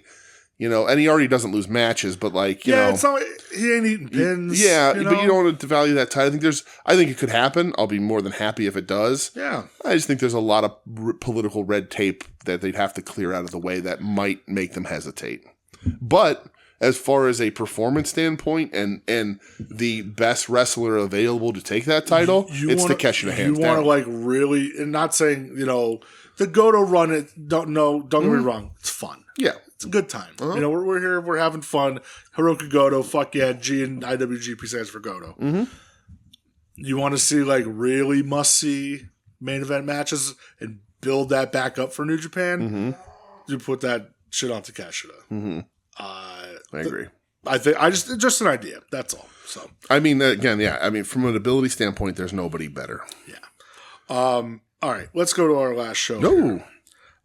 Marigold Rising Spirit. Yes. Is that what the show is called? Yes. Nice. I watched 2 matches from this. I watched 2. Okay. You're gonna have to help me on the tag match because I apparently didn't write somebody's name down. Okay. It was Utami Hayashishita, yes. which I'm going to have to say from now on, because the ring announcer says it that way, announcers say it that way. I can't say Hayashishita anymore. Who is their partner? Victoria Yuzuki. Okay, who was Mirai's partner? Seri Yamaoka. Okay, so I didn't have Yamaoka's name because I do have Utami and Yuzuki here. Yes. Okay, I just fucked up and didn't put down Seri Yamaoka. I have Utami's team 1. I thought this was fun. Yeah, I think Seri Yamaoka needs a little bit of work. I mean, they're young. Right. They just super young. Wrestling in January. Absolutely. I agree. Yeah. But this is the Lariat match. There's lariats everywhere, and it makes me really happy.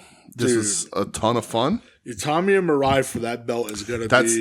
They're going to be a toss-up, man. I don't know who's going to win. And they're going to kill each other. Yeah. There's actually going to be a murder because, their parts in this tag match when I was watching this were I forgot there was other people involved. Yeah. I was like, they're just murdering each other. So... I could tell I took my notes when I was tired. There's spelling errors everywhere. Yeah. But really, we're here for the main event of this show. Yes. Nene Takahashi, her final match at Korakuen. Is Nene retiring? Yeah. Oh, I guess that's right. We do know that, huh? End of the year? No, which in the next couple weeks, I think. Oh, really? Yeah. Huh. I got to get on the phone with Nene. Yeah, Nene's retiring. Yeah. Going up against the Marigold debuting. What the fuck? Mayu Iwatani. See, here's the fucked up part. I wrote down a wrong name. I was tired as fuck, apparently. Yes, Mayu Iwatani. And Marigold debuting 3 days after her final Stardom match. Wearing number 219 for her birthday. Because they'll have their numbers assigned in Marigold. Okay. Mayu comes out, just tears in her eyes. Yeah. But so excited to be here. She looks fresh faced and ready to take over. Yeah. It's really crazy. The match is fucking fantastic. Dude. I need to get on the phone with Nene because this match rolled back the clock, brother. Well, I said in my notes, I cannot believe Nene kept up. It's insane. I even when I messaged Jess Bones about it, the transitions that Nene was doing and keeping up with, the arm drags, the rolls. I like Nene. I've liked Nene from the first time I saw her, which wasn't that long ago. my kind of wrestler as a whole, shit kicker, whatever. Like this role, like she was revitalized in this match against Mayu. Yeah. And like just looked that fucking good. Looked incredible. See, here's how I fucked up. My notes, I have typed out Miyu, and I'm like, wait, Miyu Yamashita? Yes. See, that's how fucking tired I was. Yep. But yeah, dude, I thought this was fucking incredible. Mayu wins with the roll-up. Plus 3 stars. Mayu selling down the seats. Incredible. She goes down through the seats first and then all the way down the stairs. Incredible. Was awesome. She's the best. She is the There's fucking best. A seated slap battle. Yeah. There was a kick. Nene, like they get out of the slap battle seated. Nene kicks Mayu in the head. Was awesome. Yeah. Or Mayu kicks Nene in the head, whichever. There's reckless dives. And Nene... Mayu was just like, okay, I'm here. Let's fucking go. Just delivered. Yep. This is as good as her last match in Stardom. Yeah. It's a 5-star match to me. It's on my match of the year list. Is it on your Dropkicked app? What's that? Dropkicked. What's that? There's a new app called Dropkicked. Oh, okay. It's Letterboxd for wrestling, basically. Oh, for real? Somebody created it? Yep. Was it you? No. Because we had talked about that. No, we did talk about Oh. that. No, it's real new, real fresh. They don't even have...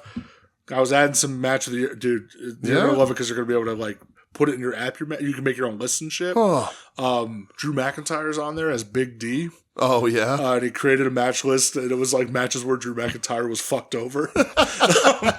When did this thing come about? I've been seeing it played around with on Twitter. Yeah. They were very what's the word? Beta testing it. Yeah, yeah. So I was like, let me see what this is all about. It's still very rough around the edges. Yeah. But this is something where I'm like, I'm going to use this. You Oh, can rate yeah. your matches, make your own lists. Yeah, it'd be a lot read easier than using my notes app. Exactly. Right. Yeah. Read other people's reviews, add your own notes. They have certain like payable tiers. I guess it's only 2 people that run the app right now. Certain payable tiers where you can like add more stuff, like customize things. Yeah, download. It's called Dropkick. Everybody listen to the show if you're still listening, and listen to the international part. We're not a sponsor, but maybe we can. No, but download Dropkick. Yeah, it's essentially a letterbox for wrestling. That's cool. So, all right. Yeah. So, Nene does a thing in this match that I loved. Mayu tries to hit a Frankensteiner, and Nene wraps the knees and just steps forward and sits down. Love it.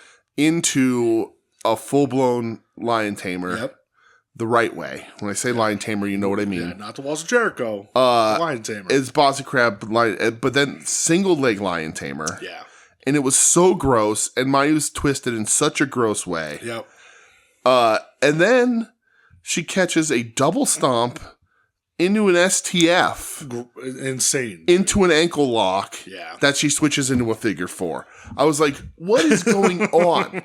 Like, I got an accent when I was wondering what was going on. What's going on?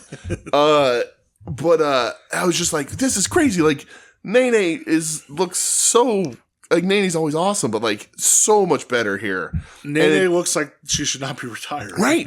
Like, seriously, like, I want to... Like, Nene, don't. Like, just... Maybe you just have to wrestle Mayu every time, but, like, I don't know. Yeah. But, like... And we know that Mayu's that good, but, like, is it that Mayu's that good? She made Nene look good because Mayu's selling is so fucking good. But, like, I just think that Nene's genuinely happy to have someone in Marigold who's competent. Like someone else in Marigold. Because she has Hayashi Shida and Mirai. But it made so much sense to have this match. Like, Nene was one of the originals in Stardom, Obviously, the icon of Stardom coming over. Okay, it's these two. Let's have them face up. Smart. Just smart booking. Yeah. It was fucking incredible. Absolutely incredible. With Mayu in Marigold, do you think we get an actual Exodus now? When some contracts start going up? No. I don't think so. No, you don't think more Stardom people will jump over to be with Mayu? Or do they not want to go to another company where Mayu's going to win every belt and beat them all? I think there's fear of that. I think Marigold can only sign so many people. Yeah. Listen, like if people are going to be getting more money, great, but there's also loyalty is a big thing in Japan For sure. which is why Mayu went to Marigold for her loyalty to Rossi. Didn't originally go because there was a lot of plans, IWGP title, had that movie coming out. Hey, business wrapped up, time for me to go. This is what I want. This is what I should have been the whole time. To her, that's the way she feels. Stardom, though, I just think that there's a lot of fucking people at the top of that card that rock. Well, yeah, losing Mayu seems like a bigger hit than it actually is because she'd done everything. Yeah. So like she was just going to continue to dominate, continue to be the fucking which best. is fine. But like and they also lost Tam in that same time.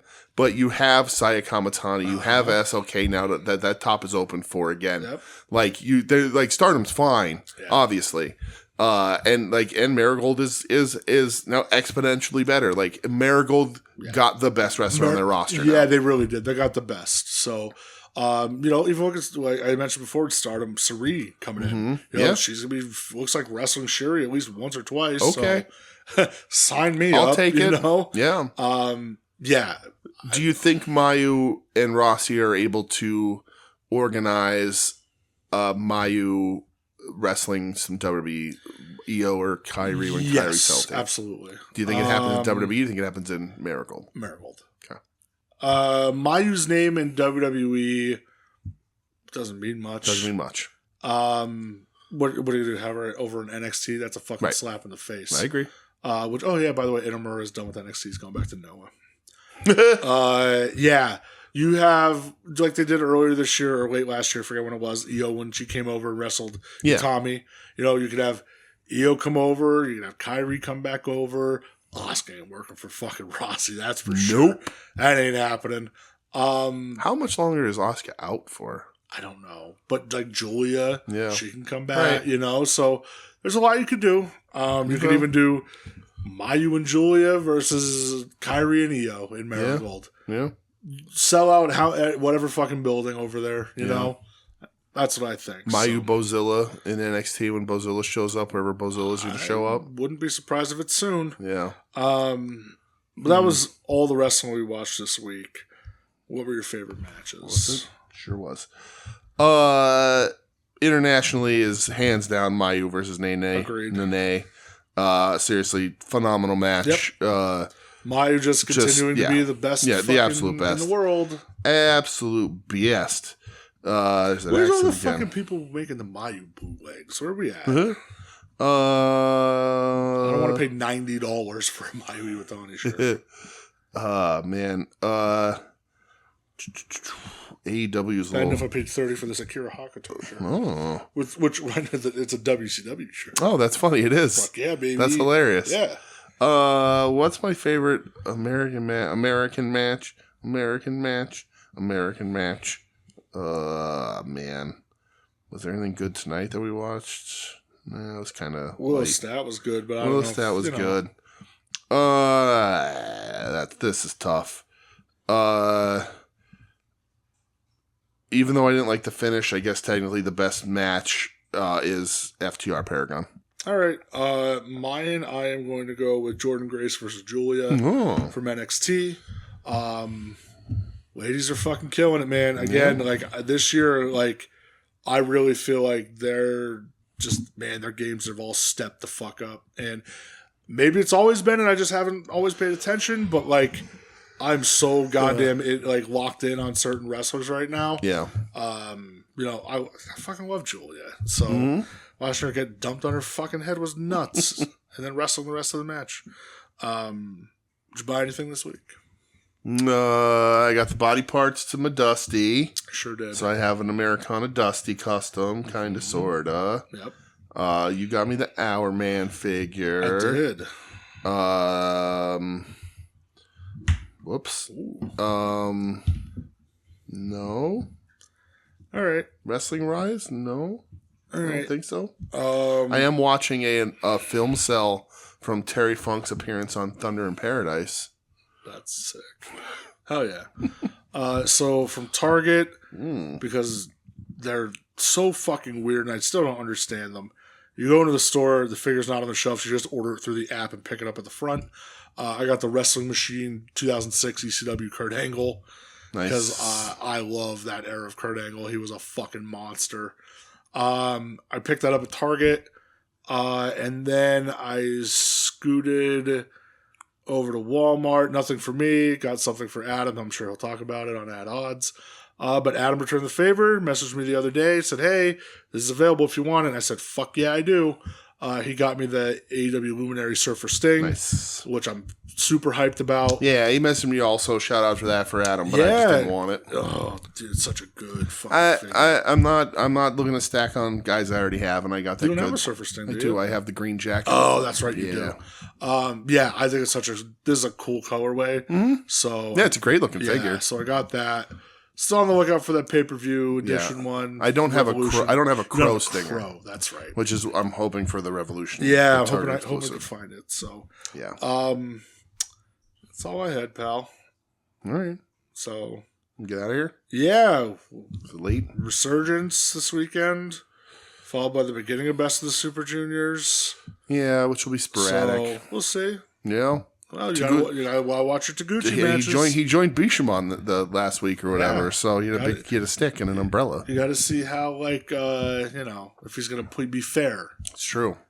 I'll never forget when he said, I'm going to fucking do this straight. Mm-hmm. The first thing he did was rip his pants Yep. off. That was the best. My favorite thing ever. Well, thanks for listening, everybody. This has been We Need Wrestling. You can find us online at We Need Wrestling on social media, WeNeedWrestling.com. You can email the show at WeNeedWrestling@gmail.com. We are proud members of the soon-to-be-named network at STBN Network on social media, soon-to-be-named network.tumblr.com is your directory. See that? Directory, if you will. Mm-hmm. For all the other shows on the network. Tons of wrestling offerings from Final Wrestling Place and At Odds with Wrestling and our other show with Ed, Sentai Sleaze Ranger. If you want to hear more about Mentai Kid, go there. Absolutely. It's in our feed at We Need Wrestling. Profane Argument. Go listen to old episodes of Wings on Wings and Puzzle Warriors 3. Longbox Heroes After Dark. Give Final Wrestling Place Patreon a shot. Go to Patreon and Google that search that because I don't know how to get there otherwise. Same thing with At Odds. They also have a Patreon. This is Longbox Heroes, and do yourself a favor. Don't subscribe through the app. Subscribe through the website. Because if you subscribe through the app, it costs you extra money. Really? Mm-hmm. That's bullshit. Yep. Wonder what my subscriptions are. I have a few. If you were locked in before a certain date, you're fine. How much extra money are we talking? A couple extra bucks. Really? Yeah. Because there's tax on it or whatever, or fees or some shit. But if you do it through the app, it was the same thing with YouTube Premium. If you did it through the app, the YouTube app on your phone, it was an extra $4 or $5 a month. Oh. You have to go to the website and do it. What kind of scam is that? I agree. That's bullshit. Yep. Fucking capitalism. More capitalism. Yeah.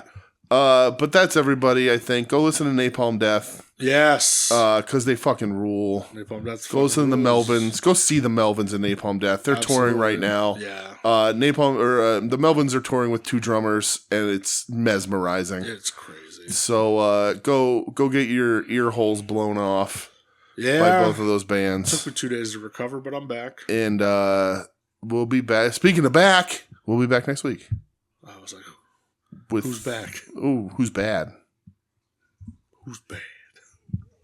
You're listening to the soon-to-be-named network, the Lamborghini of podcast networks.